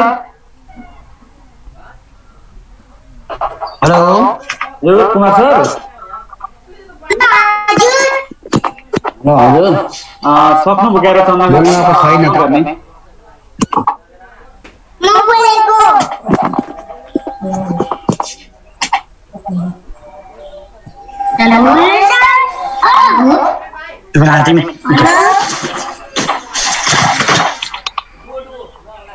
हेलो हजुर हजुर सर टुर्नामेन्टको सिड्युल प्रस्तुति छ।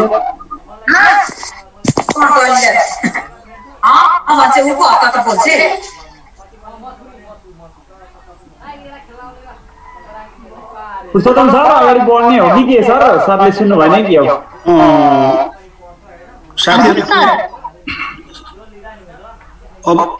अघि बढ्नु होला लाइन गयो होला सर, दोतिर लाइन गयो जस्तो लाग्यो मलाई। त्यस्तो हो क्या सर? पुरुषोत्तम सर अगाडि बढ्नु होला। सरले अगाडि बढ्दा भयो सर, अब अगाडि बढ्नु त्यही होला जस्तो लाग्यो मलाई पनि। एकछिन है, म पहिले यसलाई यहाँ अलिकति यो सेयर गर्न लक्ष्मी सरले त्यहाँ बोल्दिँदै गर्नु है, यो भइरहेको छ कि छैन ल?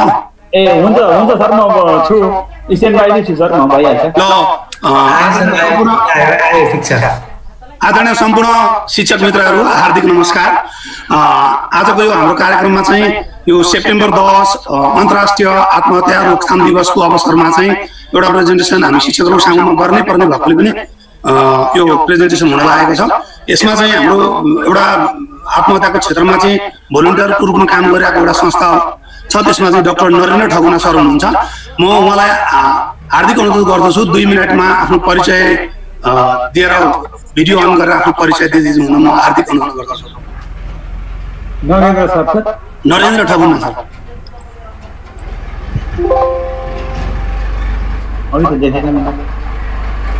नरेन्द्र सर हुनुहुन्छ? नरेन्द्र सर हुन्छ सर, अनम्युट गरेर बोल्नु पर्ला हजुरले नरेन्द्र सर। हजुर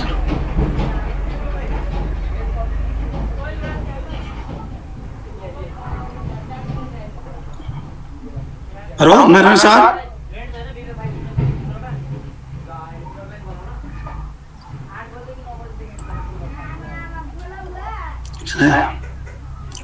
नरेन्द्र सर हुनुहुन्छ? हुनुहुन्छ, हुन चाहिँ अनम्युट भइरहेको छैन उहाँको। एकछिन त्यहाँ अब यहाँ मलाई कोस्ट बनाउनु पर्थ्यो होला सर। कोस्ट हुनुहुन्छ, हुनु न। मलाई बनाएकै छैन, बनाइदिनु भनेको थिएँ। ओके ओके, अब भयो सर, भयो। Thank you. हजुर राम्रो सर, हजुर बोल्नु त। Thank you. अडिबल? हजुर सुनिनुहुन्छ? सबैजनालाई चाहिँ धेरै धेरै नमस्कार है, नव सर। अनि यो सबै सेयरिङको लागि जुन मौका दिनुभयो त्यसको लागि धेरै धेरै धन्यवाद। स्पेसल थ्याङ्क्स हाम्रो पुरुषोत्तम सरलाई। र म डाक्टर नरेन सिंह ठौना, म चाहिँ पेसाले शिक्षण पेसाबाट मैले सुरुवात गरेको थिएँ। अहिले पनि शिक्षण पेसामा पार्सियल्ली चाहिँ इङ्गेज छु र मैले 5 वर्ष जति डोटीमा +2 मा प्रिन्सिपलको काम गरेँ। अनि त्यसपछि अहिले चाहिँ म नेपालमा मानसिक स्वास्थ्य प्रबन्धन गर्नुपर्दछ भन्ने हिसाबले चाहिँ र school mental wellness in classroom भन्ने प्याकेजलाई चाहिँ अगाडि बढाउनुपर्छ भनेर हामीले एसिया पेसिफिक स्कुल साइकोलोजी एसोसिएसनको म चाहिँ फाउन्डर मेम्बर भित्र पर्छु भने सुसाइड प्रिभेन्सन को इस्यु नेपालमा धेरै भन्न न गाह्रो भएको कारणले गर्दाखेरि यसको इस्युमा चाहिँ म पछिल्लो 15 वर्षदेखि चाहिँ एक्टिभली इङ्गेज भएर काम गरिरहेको छु। अब this is all about me. Thank you very much. हजुर नारायण सरलाई धेरै धेरै धन्यवाद। साथीहरू सम्पूर्ण साथीहरूलाई फेरि पनि नमस्कार गर्दै यो कार्यक्रममा चाहिँ हामीले संस्थाकै प्रेजेन्टेसन गरिरहेछौँ, किनभने आत्महत्याको क्षेत्रमा चाहिँ प्रिभेन्सनमा काम गरिरहेको संस्था भएकोले सुसाइड प्रिभेन्सन अवेरनेस प्रोग्राम चाहिँ यो त्यही पार्टको रूपमा चाहिँ म आफै पनि यसमा भोलिन्टियरको रूपमा इन्भल्भ छु हैन। त्यो भएर चाहिँ हामीले संस्थाकै प्रेजेन्टेसन गरिरहेछौँ। यसमा चाहिँ हामी आत्महत्याको बारेमा छलफल गर्छौँ। अनि पहिले चाहिँ हामी जस्तो यहाँबाट सुरु गरौँ, no health without mental health. हामीले चाहिँ अहिलेसम्म बिरामी हुनु भनेको शरीरका अरू कुराको मात्रै कुरा आइरह्यो क्या, तर हामी चाहिँ मानसिक हिसाबले सबल छैनौँ भने हाम्रो जीवन नै धराशायी बन्ने कुरालाई बिर्सिएको यो अवस्थामा चाहिँ हामीले के बुझ्नु पर्यो भने हाम्रो मानसिक स्वास्थ्य बिना हाम्रो स्वास्थ्य छैन भन्ने कुरा बुझ्नु पर्यो। यसलाई मैले एउटा यो स्लोगनको रूपमा राखेँ।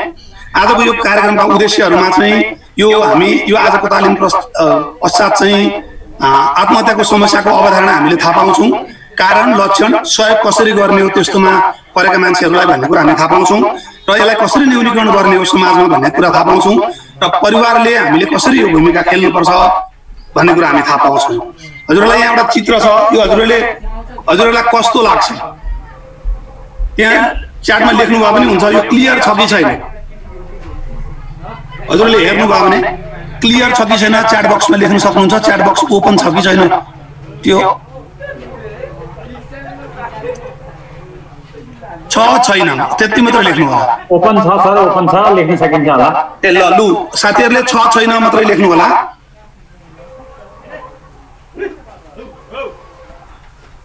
है हो हजुरहरूले भने जस्तै यो हेरिदिनु भएको यो पिक्चरलाई नै एकदम क्लियर कट गरिरहेछ क्या।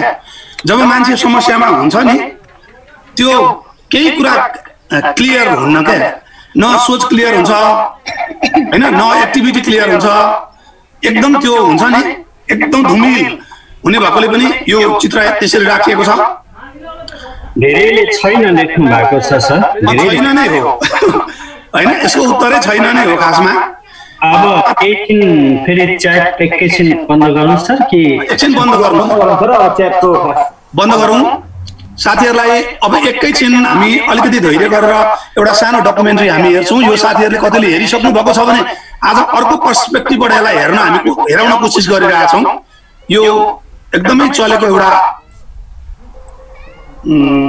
डकुमेन्ट्रीकै एउटा पार्ट हामी अलिकति देखाउँछौँ। यो चलिसकेको भएकोले हजुरहरूले जुन पर्सपेक्टिभले हेर्नु भएको थियो आज हामी यो पर्सपेक्टिभ चेन्ज होस् हेर्ने भन्ने हिसाबले देखाउन खोजिरहेछौँ। हेरेपछि डिस्कसन गर्छौँ। आवाज आइरहेछ सर?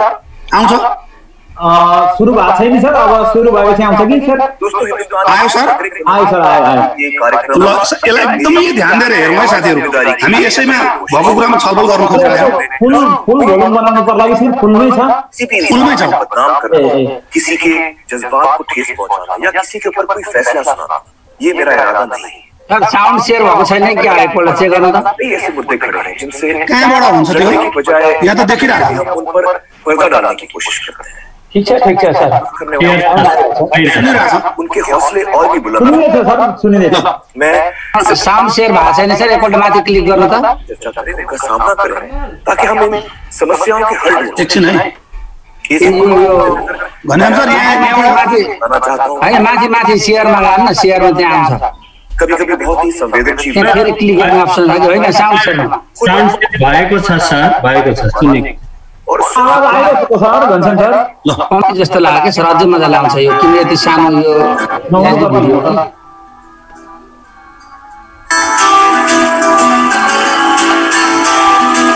अहिले घनश्याम सरले रेकर्ड चाहिँ गरिदिनु है।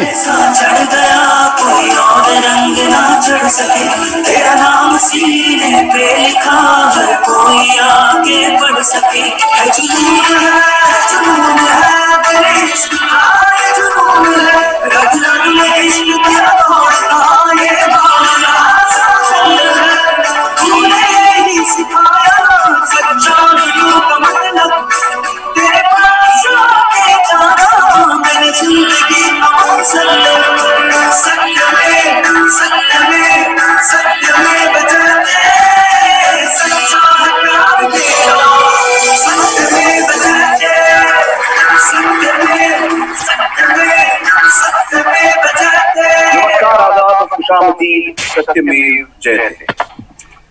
दोस्तों, बच्चे जो है ना वो माँ बाप की जान होते हैं।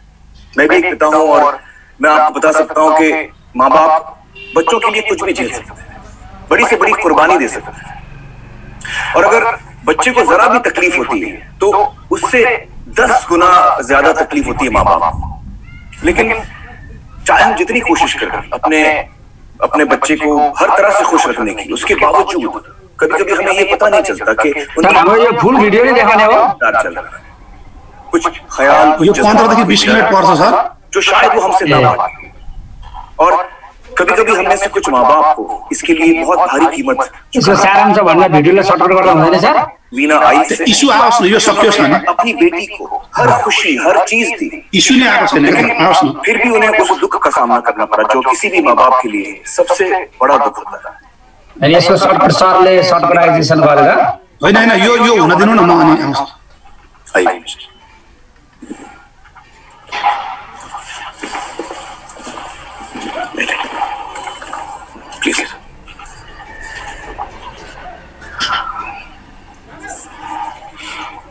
वीना जी, हमें बताइए आप कहाँ की रहने वाली हैं?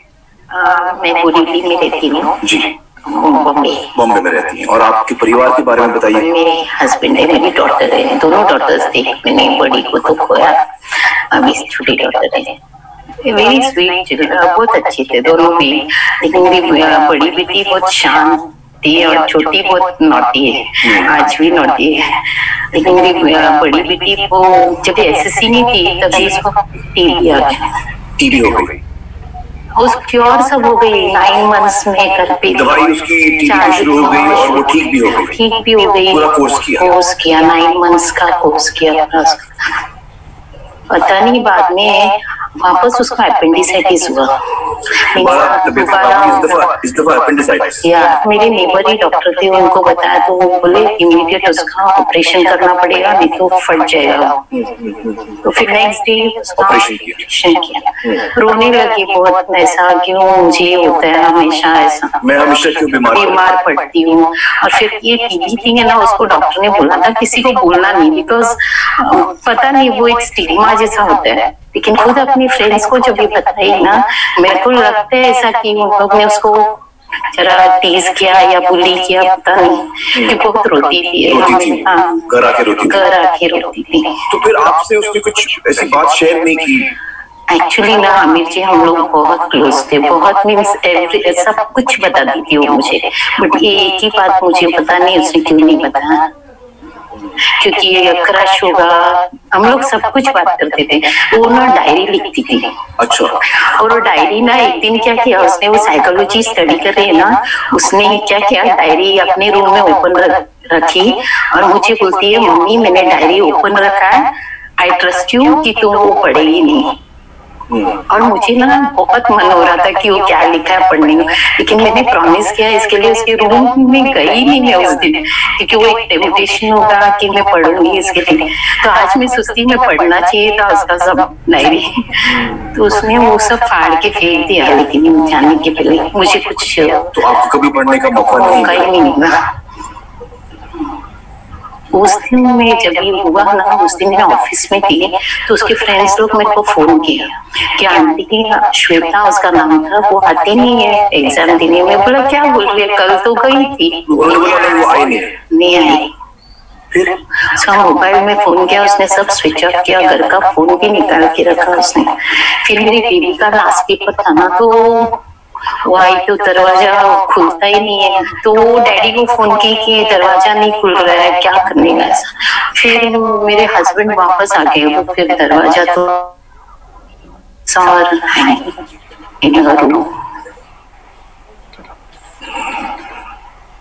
तभी उनका फोन आया कि श्वेता नहीं है। तो मुझे क्या लगा कुछ एक्सीडेंट हो गया, क्या क्या पता, क्योंकि सुबह मेरे सामने निकल गई ना, और हक भी करती है, रोज मेरे को हक करके रहती है। उसका वो फिक्स रहता था अमीर जी को, वो इधर किस करेगी, इधर किस करेगी, इधर किस करेगी, इधर किस करेगी, ये फिक्स था दोनों डॉटर्स। तो दोनों ऐसा करके जाते थे, और शाम को भी हम लोग करेंगे। तो ये कभी मैंने सोचा नहीं कि इसका दिमाग में ऐसा कुछ है। और वो अपनी जान ले लेगी, आपने कभी नहीं सोचा? बहुत मेरे को दुखता है, I can't take it sometimes.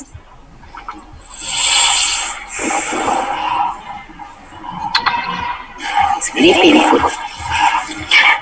इतना 19 years हम लोग इतना मर के देखते हैं, देखिए बाबा।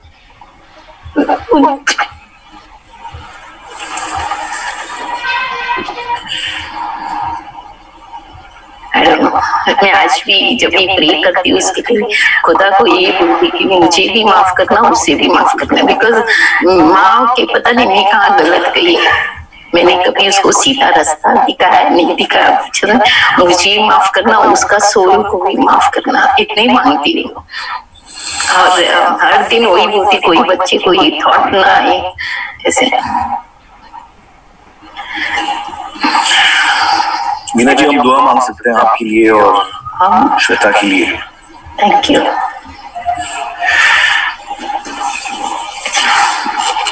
मुझे नहीं लगता आपकी कहानी सुन के कि आपने कोई भी कसर छोड़ी होगी अपने बच्चों को एक अच्छी परवरिश देने की। इतना प्यार दिया आपने, इतना अच्छा रिश्ता भी था आपका। बहुत बहुत शुक्रिया आपसे बातचीत करने का।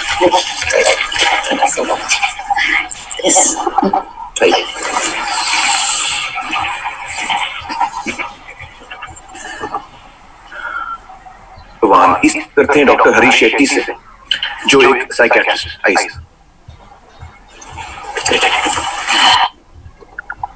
डॉक्टर शेट्टी, आपको क्या लगता है श्वेता के साथ क्या हुआ होगा? बहुत मुश्किल है कहना उनके साथ क्या हुआ होगा, पर जब ऐसी तकलीफें होती है तब मन का फ्रैक्चर हो जाता है और वो इनविजिबल होता है, दिखता नहीं है। मन का मोच है जब स्ट्रेस को कहते हैं, पर मन का फ्रैक्चर है जब मन टूट जाता है। यदि मुझे नींद कम हो गई कुछ दिनों से, मुझे बहुत गुस्सा आती है, मुझे कुछ अच्छा नहीं लगता है, मुझे ऐसा लगता है कि ऑफिस बंद हो जाए, तो मुझे इमीडिएटली मेंटल हेल्थ चेकअप करना चाहिए किसी काउंसलर या किसी साइकियाट्रिस्ट से, ये चीज पहचानने के लिए कि मेरा मन का मोच हुआ है या मन का फ्रैक्चर हुआ है। मोच और फ्रैक्चर उस व्यक्ति पहचान नहीं सकते हैं, वो डॉक्टर पहचान पाते हैं। और इसका इलाज है, जैसे डायबिटीज में शक्कर बढ़ती है तो पिघलाने के लिए इंसुलिन है, वैसे ही जब मन के विचार, खराब विचार बढ़ते हैं तो उसे कम करने के लिए काउंसलिंग या दवाई है। दोनों चीजें हैं, तो उसका इलाज होना बहुत आवश्यक है। और इसका इलाज मुमकिन है, बिल्कुल मुमकिन है, पॉसिबल है। डॉक्टर, हमें डिप्रेशन के बारे में, खास डिप्रेशन के बारे में बताया, इसको हिंदी में, डिप्रेशन को हम हिंदी में क्या कहेंगे? उदासीनता कहते हैं, बहुत ज्यादा उदासीनता। लेकिन उदास तो हम अक्सर जिंदगी में होते, कभी कभी कोई बुरी खबर आती है तो उदास हो जाते हैं। परंतु जब उदासीनता इतनी बढ़ती है कि हम इमोशनली पैरालाइज हो जाते हैं, भावनात्मक कोमा में जाते हैं, हमें लगता है कि स्विट्जरलैंड और कोई झोपड़पट्टी में कोई फर्क नहीं है, सेम लगता है। हमें ऐसा लगता है कि छोटा सा फाइल उठा के काम करने में बहुत तकलीफ होती है, किसी से बात करने में बहुत तकलीफ होती है, आवाज सहन नहीं होता है, ऐसा लगता है कि लोग यहाँ से चले जाएं। तो उदासीनता की एक हद पहुंच जाती है। युवकों को काफी बार मैं अच्छा नहीं दिखता हूँ, इससे भी काफी उदासीनता होती है। और गर्लफ्रेंड नहीं है तो भी लोग आजकल आत्महत्या करते हैं, बॉयफ्रेंड नहीं है तो करते हैं। ये जो पीयर प्रेशर जो है, छोटे से बच्चे 8-10 साल के बच्चों को भी उदासीनता हो सकती है। आजकल सभी मानसिक रोगों की उम्र कम होती जा रही घट रही है। एक बच्ची थी 10 साल की, उसने कहा कि मुझे भगवान के पास जाना है। फैमिली खुश हो गई, अध्यात्म में बहु रस है, मैंने कहा ये अध्यात्म में कोई रस नहीं, ये सुसाइड इसका स्टेटमेंट है और भी सुसाइड स्टेटमेंट है। मुझे दूर जाना है, मुझे घर से भाग जाना है, मैं पृथ्वी पर बोझ हूँ, मेरे वजह से फैमिली को बहुत तकलीफ हुई है, मुझे पता है। और ऐसे सेंटेंस किसी ने बताया तो इमीडिएटली मेंटल हेल्थ चेकअप होना बहुत इंपॉर्टेंट है। अक्सर लोगों को लगता है कि यार इसमें हमारी बदनामी होगी कि मैं जा रहा हूँ अपना मेंटल चेकअप कराने, क्या अभी मैं दिमागी पेशेंट हो गया हूँ। तो ये एक लोगों में शर्म होगी, ये शर्म बिल्कुल नहीं होनी चाहिए। जब हमको बुखार आता है हमको शर्म नहीं आती, कुछ भी बीमारी होती है तो हमको शर्म नहीं आती। हम चाहते हैं कि जल्द से जल्द हमारा इलाज हो, और यही नजरिया हमारा मानसिक रोगों की तरफ भी होना चाहिए। बिल्कुल, डॉक्टरों को जब मैं बताता हूँ कि ये मैले समयको पाबन्दीलाई पनि ध्यानमा राख्दै साथीहरूलाई यो म उपलब्ध गराउनेछु। साथीहरूले यसलाई यो हेर्नुहुनेछ। यसमा मैले अलिकति समयको पाबन्दीलाई ख्याल गरेर म यहाँबाट जान चाहे। यसमा हजुरहरूले हेर्नुभयो भने दुईटै कुरा क्या, आत्महत्या गर्ने मान्छेले हामीलाई क्लु दिइरहेको हुन्छ भन्ने कुरा यहाँ उठाइरहनु भएको छ डक्टरले। र आमाले के भनिरहनु भएको छ, मैले उसलाई नपुर्याएको केही पनि थिएन, मलाई के लाग्छ भने मैले सबै थोक गर्थेँ उसलाई, मसँग सबै कुरा उसले खोल्थ्यो जस्तो मलाई लाग्छ। हामी त्यति क्लोज थियौँ भन्दा भन्दै पनि बच्चालाई आत्महत्या गर्ने मोडमा पुग्यो भने हामीले लाउन खान राम्रो स्कुलमा पढाइदिएर मात्रै बच्चालाई पुग्दो रहेछ। बच्चासँग बच्चाका कुराहरू उनीहरूको व्यवहारमा आएको परिवर्तन हेर्न सक्ने हामी बन्यौँ भने मात्रै सजिलो हुँदो रहेछ भन्ने कुरा पनि त्यहाँबाट देखिन्छ। साथीहरूले त्यसलाई त्यसरी बुझौँ। यसमा कसैले यो गलत सही गलत लेख्नु भयो हुन्छ त्यहाँ के आत्महत्याको बारेमा कोहीसँग हामीले कुराकानी गऱ्यौँ, यस बारेमा कसैलाई सोध्यौँ भने आत्महत्या गर्न त्यसले उक्साउँछ जस्तो तपाईँलाई लाग्छ कि लाग्दैन? हजुरले त्यहाँ एन्सर लेख्नु भयो हुन्छ। तपाईँले आत्महत्याले उकास्छ, आत्महत्याको बारेमा हामीले कुरा गर्यौँ भने साथीहरू एनोटेट गर्नु छोडिदिनु होला। कसले गरिरहनु भएको छ एनोटेट गर्ने साथीले त्यो एनोटेट हटाउनु होला प्लिज। साथीहरूले त्यहाँ च्याटमा लेखिदिनु होला। आत्महत्या बारे कुरा गर्यो भने त्यसले आत्महत्या गर्न उकास्छ जस्तो लाग्छ कि लाग्दैन? उकास्छ भन्ने लाग्छ कि लाग्दैन? यो सही कि गलत होला?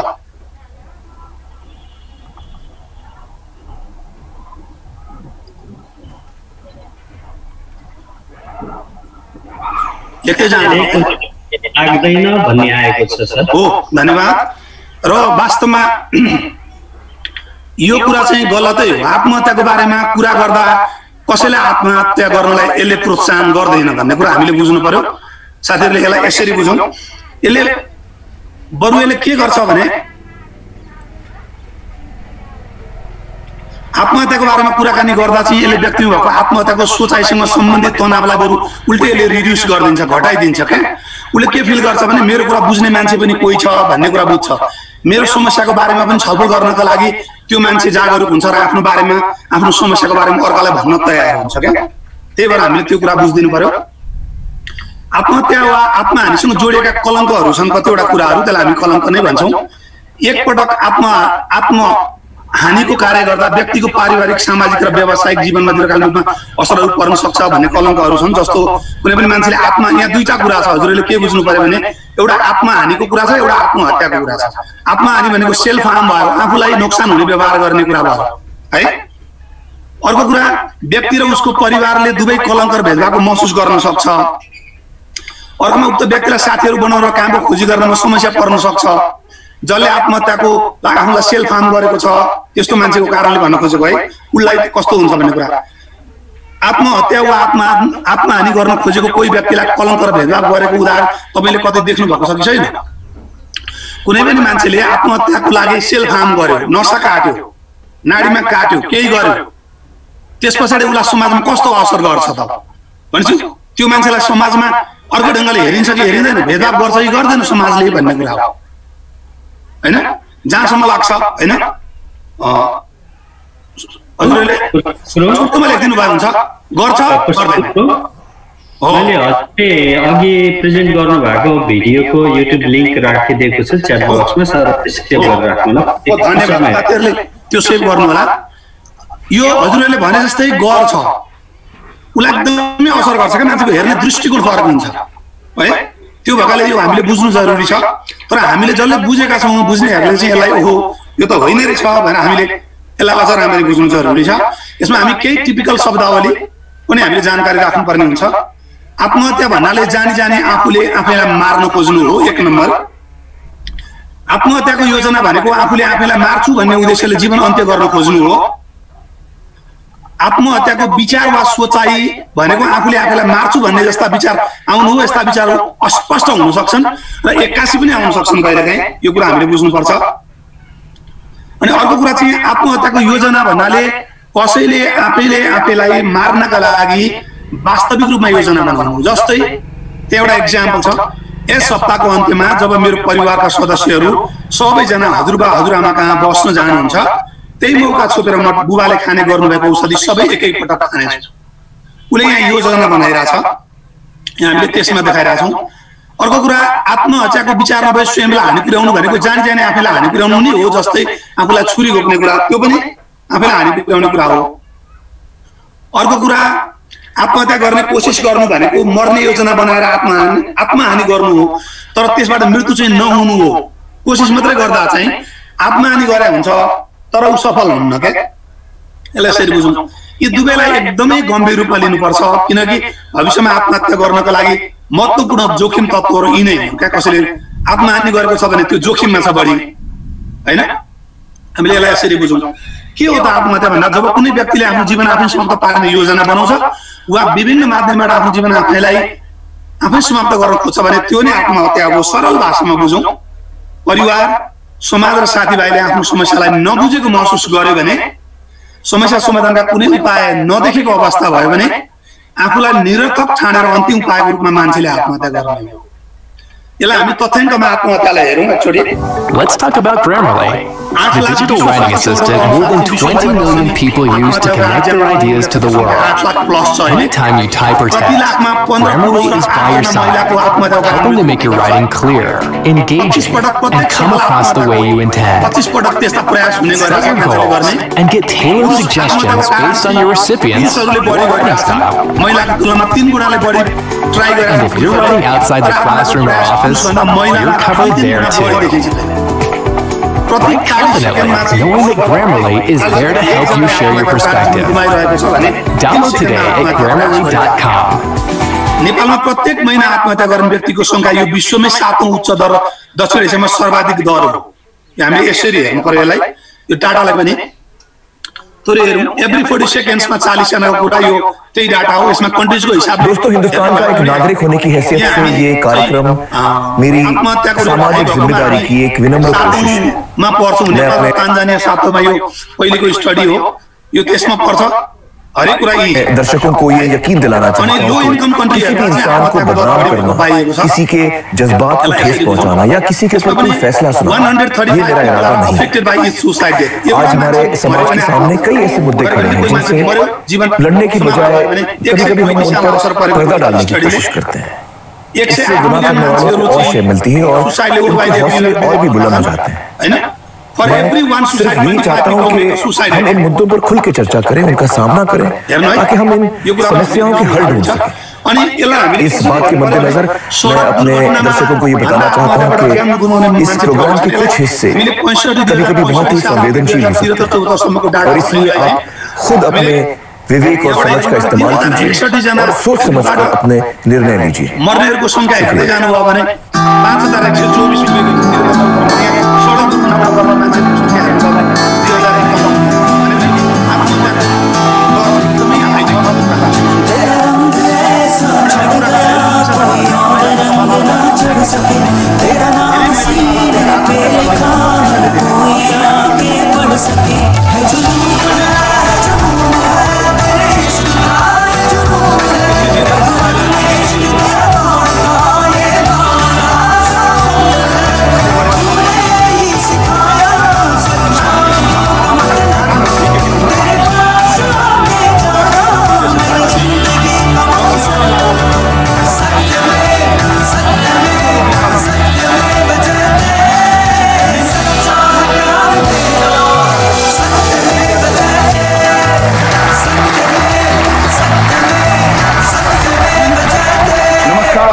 खुशामदीद सत्यमेव जयते। मानसिक समस्या छ भनेर भनिन्छ। दोस्तों बच्चे जो है ना वो माँ बाप की जान होते हैं।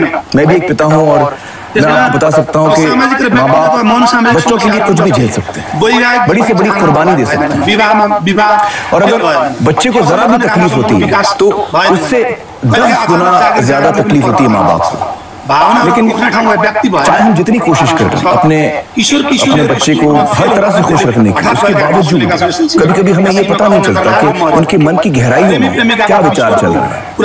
कुछ ख्याल, कुछ जज्बात, कुछ डर जो शायद वो हमसे ना बात। और कभी कभी हमें से कुछ माँ बाप इसके लिए बहुत भारी कीमत चुकानी पड़ती है। आइए मिलते हैं मीना आइस से, जिन्होंने अपनी बेटी को हर खुशी, हर चीज दी, लेकिन फिर भी उन्हें उस दुख का सामना करना पड़ा जो किसी भी माँ बाप के लिए सबसे बड़ा दुख होता है, अपने जीते जी अपने बच्चे को खो देना। आइए कतिपय व्यक्तिहरू रिस्कको आवेगमै आत्महत्या गर्ने गरेको पाइन्छ। यसलाई यसरी बुझौँ। अनि रिस्क फ्याक्टर, सुसाइडको रिस्क फ्याक्टरहरू चाहिँ हामीले यसलाई हेर्नुभयो भने चाहिँ के देखिन्छ भन्नुहुन्छ भने प्रिभियस सुसाइड एटेम्प छ भने रिस्क फ्याक्टर बढी भयो। कुनै पनि बेलामा आत्महत्या छ भने पनि त्यो रिस्क फ्याक्टर हो कसैका लागि। हार्मफुल मिन्सहरू छ उसँग भने पनि त्यो रिस्क फ्याक्टरै हो। अनि रिलेसनसिप प्रब्लमहरू छ भने पनि त्यो रिस्क फ्याक्टर हो भनेर हामीले बुझ्नुपर्छ। अनि मान्छे हरेक मान्छेका प्रोटेक्टिभ फ्याक्टर हुन्छन्, हामीलाई केही न केही कुरालाई जोगाइरहेको हुन्छ क्या। प्यारेन्ट कनेक्टेडनेस एउटा, अभिभावकहरूसँग सम्बन्ध जति मजबुत छ भने उसले आत्महत्याको सोच बनाउँछ भने सेयर गर्छ क्या। तर हामीसँग कनेक्सन लुज छ भने मरेपछि मात्रै हामीले थाहा पाउने हो, किनभने हामीले उसको कुरा सुनेकै छैनौँ कहिले। त्यही भएर त्यो प्यारेन्ट कनेक्टेडनेस एकदम इम्पोर्टेन्ट हो।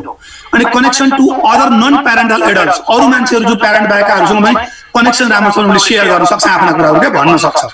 त्यही भएर उनीहरूको सपोर्ट सर्कल चाहिँ एकदमै राम्रो हुनुपर्छ। स्कुल सेफ्टीको कुरा भयो, अनि क्लोजनेस टु केयरिङ फ्रेन्ड्सको कुरा भयो। अनि यहाँ अलिकति थोरै छोपिएको छ, ओभरअल रेजिलेन्स हुन्छ, उसको आफ्नो पनि सहन गर्ने क्षमताको कुरा हुन्छ नि त, त्यसले पनि फरक पार्छ। नेबरहुड सेफ्टीको कुराले पनि फरक पार्न सक्छ। अनि awareness of access to local health services छ कि छैन त्यसले फरक पार्न सक्छ। उसको एकाडेमिक अचिभमेन्टले पनि फरक पार्न सक्छ। यी प्रोटेक्टिभ फ्याक्टर हो, कोही पनि मान्छेलाई आत्महत्या गर्नबाट रोक्ने जोगाउने तत्त्वहरू है। हामी यसलाई यसरी बुझौँ। अनि अब अर्को हामीले के बुझ्नु पर्यो भने आत्महत्या गर्ने मान्छेले जहिले पनि वार्निङ साइन दिइराखेको हुन्छ, हामी नै बुझ्न सक्दैनौँ अनि हामी थाहा पाउँदैनौँ क्या। तर उनीहरूले आत्महत्याको साइन दिइरहेको हुन्छ। साथीहरूले यहाँ यसलाई हेर्नुभयो भने सजिलो गरे इच पाथ वाम भन्ने यसरी राखिएको छ। यहाँ आइडिएसन हुन्छ, चेतना कम्युनिकेटेड हुन्छ। आइडिएसन चाहिँ सोच आउने कुरा, सस्टेनेबिलिटीको कुरा हुन्छ, एक्सेसिभ अर इन्क्रिज, सरी है यो मेरो कता गयो हो फेरि यहाँ होइन, पर्पजलेसनेस, नो रिजन्स फर लिभिङको कुरा हुन्छ। एङ्जाइटी, एजिटेसन, इन्सोम्निया हुनसक्छ। Trap, feeling no way out, अब केही छैन भन्ने कुरा हुनसक्छ। होपलेसनेसको कुरा, नथिङ विल इभर चेन्ज, उसले व्यक्त गर्ने कुरा यस्ता कुराहरू व्यक्त भइरहेको हुन्छ क्या उबाट। Withdrawal from friends, family, society, कोहीसँग भेट नगर्ने, नबोल्ने, एकान्तमा बस्ने, रिसाउने, अनकन्ट्रोल, बदला लिन खोज्ने, रेकलेसनेस, रेस्टी काम गर्ने, अनथिङ्किङ, मुड चेन्ज भइरहने ड्रामेटिकल्ली, यस्ता कुराहरू चाहिँ त्यो देखिन्छ क्या। अनि वार्निङ साइनमा चाहिँ उसले के गरिरहेको हुन्छ भने नेगेटिभ भ्यू अफ सेल्फ, आफूले आफै बारे नकारात्मक भ्यू सेल्फ बनाइरहेको हुन्छ क्या। अनि मेकिङ सुसाइड थ्रेट्स, धम्की दिइरहेको हुन्छ क्या, सुसाइडको थ्रेटन गरिरहेको हुन्छ, सब्सटेन्स एब्युजमा काम गरिरहेको हुन्छ, गिभिङ थिङ्स अवे, आफूसँग आफ्नो प्यार लाग्ने कुराहरू बाँडिरहेको हुन्छ क्या। अब मलाई चाहिँदैन, अब मलाई किन चाहियो र भन्दै सेयर गरिरहेको हुन्छ अरूलाई। मेकिङ फनरल अरेन्जमेन्ट्स, त्यो सबै बुढो मान्छेहरू छ भने फनरल अरेन्जमेन्ट्सहरू गरिरहेको हुन्छ क्या, मर्ने चिताको लागि चाहिने कुराहरूको। इङ्गेज रिक्सी बिहेभियर्सहरूमा भाग लिइरहेको हुन्छ, सेल फार्म गरिरहेको हुन्छ, कटिङ गर्ने खालको। Hopelessness or no hope for the future, केही छैन भन्ने कुरा उसले त्यो दिइरहेको हुन्छ। अनि एक्लै बस्ने भइरहेको हुन्छ, व्यवहार एग्रेसिभनेस देखाइरहेको हुन्छ, रिसाइरहेको हुन्छ होइन। लेथल मेन्सहरूको पोसेसिङ जम्मा गर्ने, भेला गर्ने भइरहेको हुन्छ क्या। लेथल मेन्स भनेको चाहिँ आत्महत्या गर्न सजिलो हुने साधनको जोर गर्न थालिरहेको हुन्छ क्या उसले। डोरी, ब्लेड चाहे ब्लेड गर्छ भने ब्लेड गर्ने खोज्ने, यस्ता कुरा भइरहेको हुन्छ। Feeling like a burden to others, म अरूको लागि बोज्छु भन्ने फिल गरिरहेको हुन्छ, त्यो कुरा एक्सप्रेस गरिरहेको हुन्छ, भनिरहेको हुन्छ कि एउटा कुरा साथीसँग, घरको अरूसँग कहीँ न कहीँ व्यक्त गरिरहेको हुन्छ। अनि drastic change in mood and behaviour, उसको मुडमा, व्यवहारमा चेन्ज आइरहेको हुन्छ। फ्रिक्वेन्टली टकिङ अबाउट डेथ, जतिखेर मर्ने, मृत्यु सम्बन्धी मात्रै कुरा गरिरहेको हुन्छ क्या। त्यो उसले हामीलाई साइन दिइरहेको हो क्या, हामीलाई चाहिँ उसको जीवन बचाउन गर्ने कल पनि भन्न सक्छौँ हामी। अनि यहाँ पनि हेर्नु टक यहाँ तीनटा कुरालाई गरिरहेछ, कुराकानीमा, मुडमा, व्यवहारमा के हुन सक्छ। एक्सपिरियन्सिङ अनबियरेबल पेन, जताततै दुख्छ, घोज्छ, पोल्छ भन्छ, म परिवारको लागि बोझ भएँ भन्छ हैन, आफूलाई मार्ने कुरा गर्छ, बाँच्नुको अर्थ छैन भन्छ, म एकदम अहिले ट्र्याकमा परेको छु भन्छ। मुडमा चाहिँ डिप्रेसन हुन सक्छ, लस अफ इन्ट्रेस्ट हुन्छ, इरिटेबिलिटी, चिन्ता हुन्छ, रिस हुन्छ, ह्युमिलिएसन हुन्छ। व्यवहारमा चाहिँ इन्क्रिज युज अफ अल्कोहल पनि लिन सक्छ। एक्टिङ रेकलेसली क्या, जस्तो ड्राइभिङ गर्नु पर्यो भने यस्तो हाँक्छ कि त्यो मर्ने खोजे हुन्छ, किनभने त्यो हिसाबले गइरहन्छ। विथड्रइङ फ्रम एक्टिभिटिज, जुन रेगुलर गर्थ्यो एक्टिभिटी त्योबाट ब्याक आइरहेको हुन्छ। Isolating from family and friends, sleeping too much or too little, निन्द्रा बिग्रिरहेको हुन्छ, सामान आफ्नो दिइरहेको हुन्छ, अरूलाई एग्रेसन देखाइरहेको हुन्छ। Visiting or calling people to say good bye, मान्छेहरूलाई भेट्छ क्या, आफन्तहरूलाई भेट्ने क्रम बढाइदिन्छ उसले। यसलाई यसरी हेर्नु पर्छ। अनि looking for a way to kill themselves, अनि कसरी मर्ने होला भनेर आइडिया मात्रै खोजिरहेको हुन्छ क्या। यो कुरा चाहिँ त्यस्तो असर गरिरहेको हुन्छ। लक्षणमा हामीले अब नेपालीमा पनि हेरौँ, कुनै पनि कुरामा प्रतिक्रिया नदिने, नबोल्ने, चुप लाग्ने, आफ्नो सरसफाइमा वास्ता नगर्ने, संवेगात्मक रूपमा सुन्न हुने, एकदम साइलेन्ट हुने, कुनै कुरामा पनि रुचि नदेखाउने, जस्ता नैराश्यता झल्काउने लक्षणहरू उनीहरूमा देखिरहेका छन्। यो कुरा आउन थाल्छ क्या। सामान्य मान्छे थियो, यदि त्यस्तो हुन थाल्यो भने अब हामीले थाहा पाउनु पर्यो कि ओहो यो खतराको सङ्केत हो है भनेर। आफूलाई योग्यहीन महसुस गर्ने, एक्कासी धेरै खुसी हुने, अनि एक्कासी शान्त हुने, एकदम साइलेन्ट हुने, आफूले आफूलाई हानि नोक्सानी तथा शारीरिक असर गर्ने पार्ने व्यवहार गरेर आफू मर्ने बारे कुरा गरिरहन्छन् उनीहरूले। हामीले कोही न कोहीसँग कुरा गरेका हुन्छ, उनीहरूले त्यत्तिकै हठात मर्ने केस बाहेक आत्महत्या गर्न सोच बनाएको मान्छेले प्लानिङ गरेको हुन्छ, कोहीसँग सेयर गरेको हुन्छ, रेड सिग्नल छोडिरहेको हुन्छ क्या, तर हामीले वास्ता गर्दैनौँ। त्यही भएर हामीले यो पछाडि चाहिँ हामीले त्यो बुझ्छौँ भन्ने हो। व्यक्तिले आत्महत्या गर्ने योजना बनाए त्यसको तयारी गरिसकेका हुन्छन्। अकस्मात रूपमा आफूले माया गर्ने व्यक्ति वा रेख्दै गर्ने व्यक्तिसँग भेटघाट वा कुराकानी गर्न थाल्छन् उनीहरूले मर्ने भइसकेपछि। अब त्यो साइन हो क्या, आफूलाई मूल्यहीन महसुस गर्ने, आफूले आफैलाई हानि नोक्सानी तथा शारीरिक असर पर्ने व्यवहार गर्ने र आफू मर्ने बारे कुरा गरिरहने, आत्महत्या गर्ने योजना त्यसको तयारी पनि गर्ने, दोहोऱ्यो भने सरी है, आत्महत्या गर्ने प्रयास गर्नु पूर्व आफ्ना कार्यहरू सिलसिलाबद्ध तरिकाले मिलाउने क्या। आफूलाई आत्महत्या गर्नबाट पहिले रोकेका वा रोक्न सक्ने सम्बन्ध तथा भूमिकाहरू टुङ्ग्याइदिने उनले, त्यस्ता मान्छेहरूसँग कनेक्सनै नगरिदिने। भविष्यप्रति निराश हुनुका साथै आफू वा आफ्नो जीवनप्रति आउँदा दिनहरूमा राम्रो महसुस हुन सक्छ भन्ने विचारै नगर्ने। मेरो कोही छैन, मलाई कसैले सकारात्मक दृष्टिले हेर्दैनन्, अब म कसका लागि बाँच्छु जस्ता निराशावादी कुराहरू गर्ने र आफूलाई असहाय महसुस गर्ने, जतिखेर असहाय, आत्महत्यालाई सकारात्मक उपलब्धिको रूपमा लिने, यो राम्रो कुरा हो भन्ने क्या। मैले यहाँनिर एउटा चाहिँ अलिकति थपेको छु, जस्तो यो सामान्य अवस्थामा छौँ हामी, ग्रिन सिग्नलमा राखेको छु, अनि जब अलिक असामान्य हुँदै गयो भने सोचाइ विचार चाहिँ अब आत्महत्याको विचार आउन थाल्छ। त्यो मैले पहिलेबाट इन्डिकेट गरेको छु यहाँ। अनि उसले योजना बनाउँछ, अनि साधनाहरूको बारेमा सोधी ख्याल गर्न थाल्छ क्या, कुन साधन चाहिँ सुइटेबल हुन्छ, कुन साधन प्रयोग गर्यो भने मरिहालिन्छ भन्छ, अनि उसले प्रयास गर्ने हो क्या। यो चाहिँ यो लेयरमा लेखेको छु मैले। अनि यसको लेखालेखामा चाहिँ अब हामीले के गर्ने हो त भन्दा, हामी शिक्षकहरूले, अभिभावकहरूले, साथीले, हामीले चाहिँ त्यस्तो कुनै पनि त्यस्तोलाई भयो भने हामीले गर्ने के हो भने उसँग बिस्तारै तपाईँलाई यस्तो विचार कहिलेदेखि आउन थालेको हो भन्ने कुरा हामीले चाहिँ अवेर, आफू अवेर भएर यस्ता कुरा चाहिँ हामीले सोध्न पर्छ क्या। हामीले अघि नै भनेको छौँ, सोद्धा मान्छेको मर्ने रेट बढ्दैन। गत हप्ता वा 2 हप्तादेखि तपाईँको यस्तो विचार अझै बढ्दै गइरहेको छ कि छैन भनेर सोध्ने, कहिलेकाहीँ विचार मात्रै नभएर प्रयास गर्ने कुनै योजना पनि बनाउनु भएको छ कि त्यो अगाडिसँग जोडेरै आएको छ है, हेर्नु है। अनि हामीले यसमा चाहिँ यो योजनाका तपाईँहरूसँग साधन छन्, अघि हामीले साधनको कुरा उता गरेका थियौँ नि, मर्ने भएको छ भने तपाईँसँग अलिकति खुलेर कुरा गर्न चाहने भयो भने उसले भन्छ क्या। पहिला पनि आफूलाई हानि हुने कुनै प्रयास गर्नुभएको थियो, क्वेसनहरू हामीले यस्ता प्रश्न गर्नुपर्छ, पहिला गरेको प्रयास पत्र प्रश्नहरू सोध्नुहोस् भनेर भन्छौँ हामी। यसले हामी त्यसको बारेमा कृपया अझै केही भनिदिनुहुन्छ कि भनेर हामीले पहिले गरेको थियो, एटेम्प गरेको थिएँ भन्यो भने के गर्नुभएको थियो, कसरी गर्नुभएको थियो भनेर त्यो सोध्न मिल्छ। के प्रयास गर्नुभएको थियो, के भएको थियो, त्यसपछि कस्तो महसुस गर्नुभयो, यो कुरा हामीले उहाँहरूलाई सोध्ने हो। जो त्यो हुनुहुन्छ त्यस्तो समस्या देखियो भने अझै यसमा हजुरले अब के हेर्नु पर्यो भने आत्महत्या वा आत्मघानीको गम्भीरतालाई यसरी हेर्न सकिन्छ। नभएकोलाई ग्रिनमा छ, माइल्डलाई कालोमै छ राखेको होइन, माइल्ड र मोडरेट छ त्यहाँ हेर्नु त। नभएको आत्महत्याको सोचाइ नभएको, न्यून भएको आत्महत्याको सोचाइ भएको, योजना नभएको, मोडरेटमा चाहिँ आत्महत्याको सोचाइ छ, बृहत योजना भएको, साधनको बारेमा चाहिँ नसोचेको छ। अब सिभियर केसमा चाहिँ आत्महत्याको सोचाइ भएको, स्पष्ट योजना पनि गरिरहेछ, कुन साधन प्रयोग गर्ने पनि निर्णय रहेछ, म यसरी नै मर्ने हो। यसलाई अझ मैले यसरी यो रङमा त्यही कुरालाई यसरी राखेको छु, किनभने यो ग्रिनमा छ भने आत्महत्या सोच आएको छैन भने त ओके, त्योभन्दा पनि आयो भने अलिक समस्यामा आयो भने यो रातोमा आयो, रातो रिजनमा आएपछि ऊ एकदमै गम्भीर स्थितिमा छ भन्ने कुरा हामीले बुझ्नुपर्छ।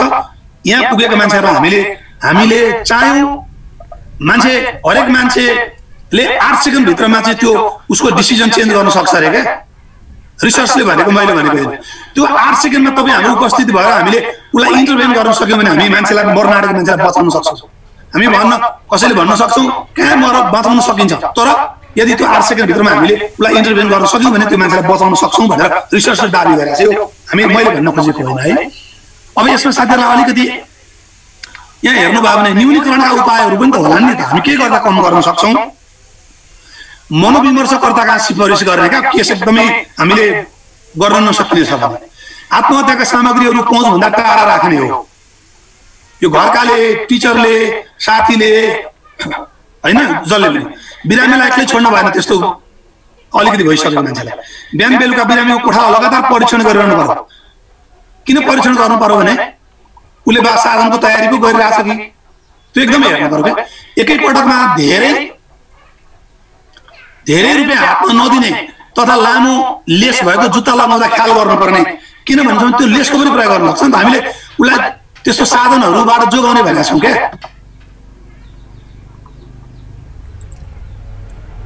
रातिको लागि व्यवस्थित स्वच्छताको सामग्री पर्यो, राति चाहिँ एकदम धन ख्याल गर्नु पर्यो क्या, किनभने सुनसानहरू सुतेको बेला गर्न सक्नुहुन्छ नि।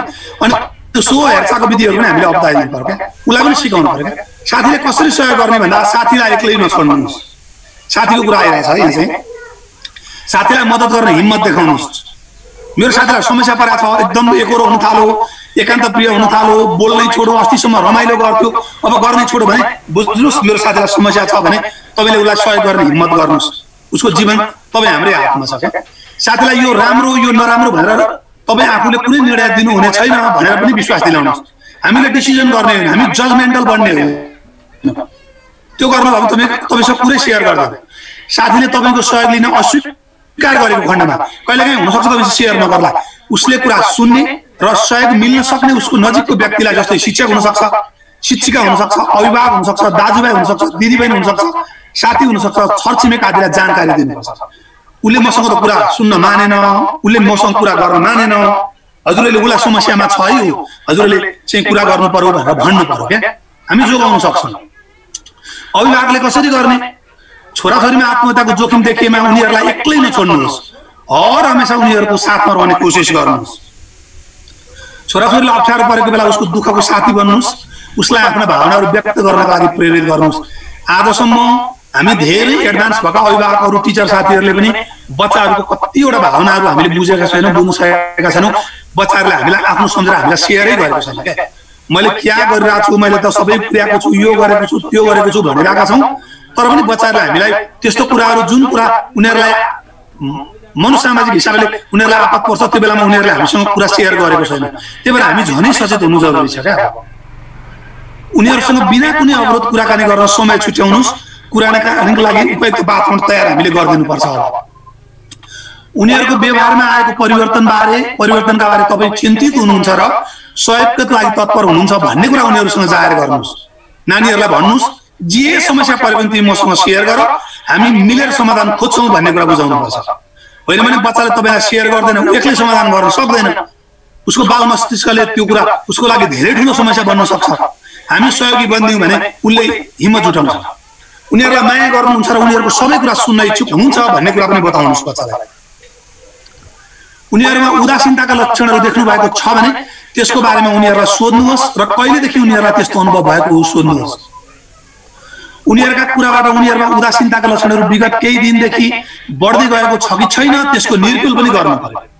हामीले कहिलेकाहीँ बालबालिकाहरूलाई चाहिँ हामी ठुलालाई भन्दा साना कुराले नै उनीहरूलाई धेरै ठुलो असर गर्न सक्छ क्या हामीलाई वास्तै नहुने समस्या उनीहरूको लागि ठुलो समस्या हुन सक्छ उनीहरूलाई डिप्रेसनमा लान सक्छ उनीहरूलाई स्ट्रेसमा लान सक्छ उनीहरूलाई चिन्तामा लान सक्छ होइन हेल्पलेसनेसमा लान सक्छ त्यो हामीले बुझिदिनुपर्छ उनीहरूका कुराहरू सुनेर उनीहरूमाथि कुनै आरोप आक्षेप नलगाउनुहोस् जस्तै कुरा भए पनि धैर्य गरी सुन्नुहोस् हामी त पहिले गर्दा त मलाई यस्तो कुरा कसले सोच्न लाग्यो अब सोच्ने भनेको आफूले चाहेर कसैले नराम्रो सोच्छ र सोच्दैन नि त होइन त्यो कुरा हामीले बुझ्नु पर्छ धेरै प्रश्नहरू पनि सोधेको नगर्नुहोस् सक्रिय सुनिदिनुहोस् श्रवण सक्रिय बनाइदिनुहोस् धेरै कुरा सुनिदिनुहोस् किन यस्तो भयो कहिलेदेखि भयो के कुराले चाहिँ त्यसलाई एकदमै बढायो पहिले हुन्थ्यो कि हुँदैन थियो अहिले मात्रै भएको हो कि सबै कुरा सुनिदिने बानी गर्नुपर्छ जब सुनिदिन थाल्नुहुन्छ नि उनीहरूले सुन्ने मान्छे भएपछि आफ्ना कुरा भन्दै जान्छन् क्या अनि सेयर गर्छन्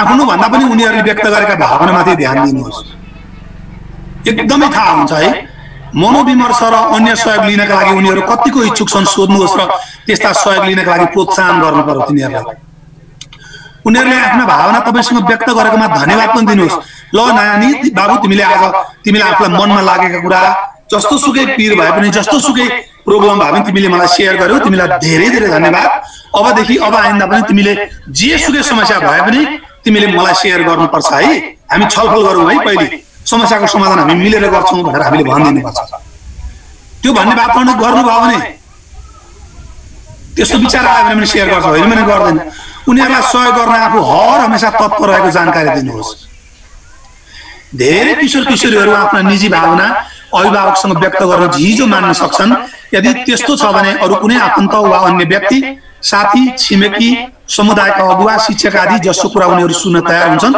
उनीहरूको सहयोग लिनु पर्यो त्यो लिन सक्छौँ क्या हामी कहिलेकाहीँ बुवा आमाका कुरा सुन्दैनन् नि बुवा आमाले जहिले गाली गरिरहनु भएको हुन्छ कुरा राम्ररी सुनिदिनु भएको हुन्न त्यही भएर हामीले अर्को विकल्प खोज्नुपर्छ छोराछोरीको मानसिक र भावनात्मक अवस्थाप्रति आफै पनि के धारणा छन् त्यसप्रति सजग हुनुहोस् तपाईँ कसरी सोच्नुहुन्छ है स्वस्थ शरीर र मनका लागि आवश्यक पर्याप्त निद्रा र आहार लिनका लागि प्रोत्साहन गर्नुहोस् तपाईँको निद्राको साइकल बिग्रियो भने त्यसले धेरै कुरा हानि गर्छ त्यो एकदम राम्रो हुनुपर्छ आहार र निद्रासँग एकदमै सकारात्मक सम्बन्ध छ है आत्महत्याका लागि प्रयोग गरिने साधनहरू जस्तै धारिलो तथा अन्य हतियारहरू निद्रा तथा मनोवैज्ञानिक उपचारमा प्रयोग हुने औषधिहरू विषादी डोरी उनीहरूको पहुँचबाट टाढा राख्नुहोस् हजुरले यसलाई के बुझ्नु पर्यो भने यहाँ उल्लेख भएका यहाँ कुरा भएका कुराहरू चाहिँ साधनहरू हुन् क्या यी साधनहरूको बारेमा जसलाई अलिकति मानसिक हिसाबले समस्या भएको छ भने त्यो साधनहरू बारेमा हामी साह्रै चनाखो हुनुपर्छ है उनीहरूको सामाजिक सञ्जाल फेसबुक आदिमा निगरानी राख्नुहोस्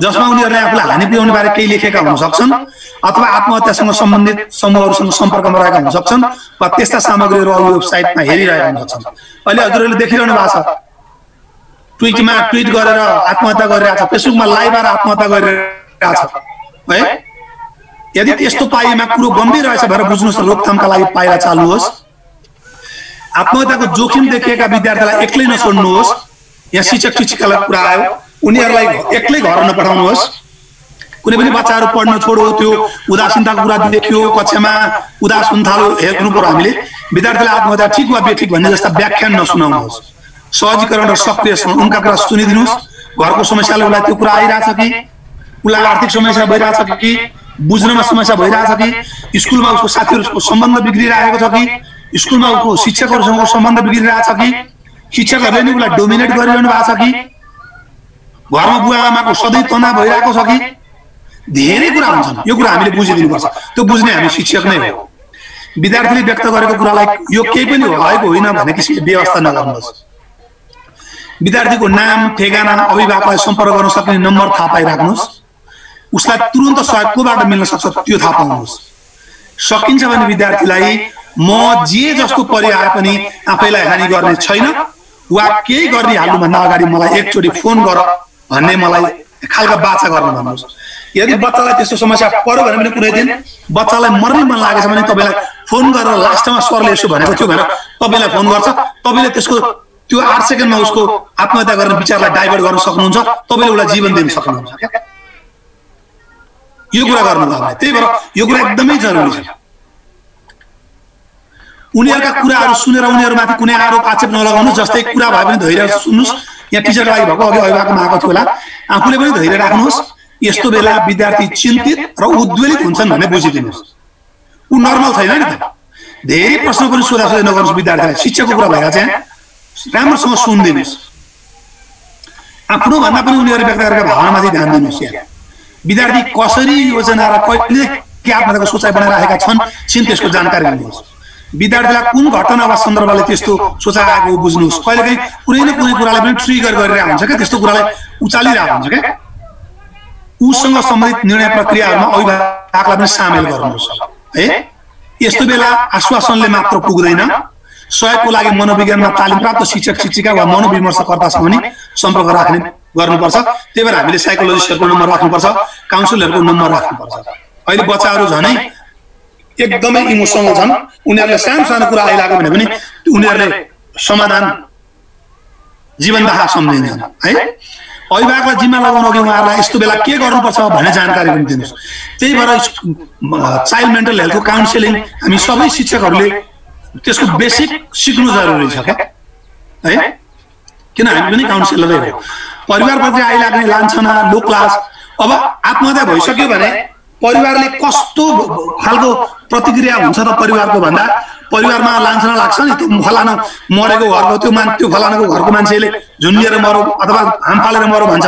लो क्लास र दोषारोपण लाग्छ अरे क्या आत्महत्या गरेको परिवारको कुरा आइरहेको छ है। अब चाहिँ हामी त्यो परिवारलाई कस्तो असर परिरहेको हुन्छ भन्ने कुरा, अस्वीकार हुन्छ, अविश्वास हुन्छ, डर हुन्छ, अचम्म हुन्छ, उनीहरूलाई एकदम अप्ठ्यारो प्रतिक्रिया हुन्छ क्या। किन भन्ने प्रश्न र मृत्युको कारणहरू खोजी गरेर मेरो बच्चा मेरै छोराछोरी किन मरेको त, किन यसो गरेर मरेको भन्ने कुरा आइरहेको हुन्छ क्या। त्यो परिवारमा आफैप्रति जिम्मेवारीपन, पछुतो, दोषामर्को भावना गर्न थाल्छ। मेरै कारणले मर्यो कि, मैले उसको कुरा बुझ्देको भए, उसले भनेको कुरा सुनिदिएको भए, उसले बेला बेला त भनेको थियो नि, मर्ने कुरा त गरेको थियो नि, उदास त भएको थियो नि, राति सुत्दैन रहेछ, दिनभरि निदाउँथ्यो नि, मैले त्यो हेरेको त हुने रहेछ नि भनेर आफूले आफूलाई दोषारोपण गर्न थाल्छ क्या परिवारले। असहायपन, शोक भएर रिस पनि अलिअलि हुन्छ, अस्वीकृत वा परित्यक्त महसुस भइरहेको हुन्छ परिवारलाई।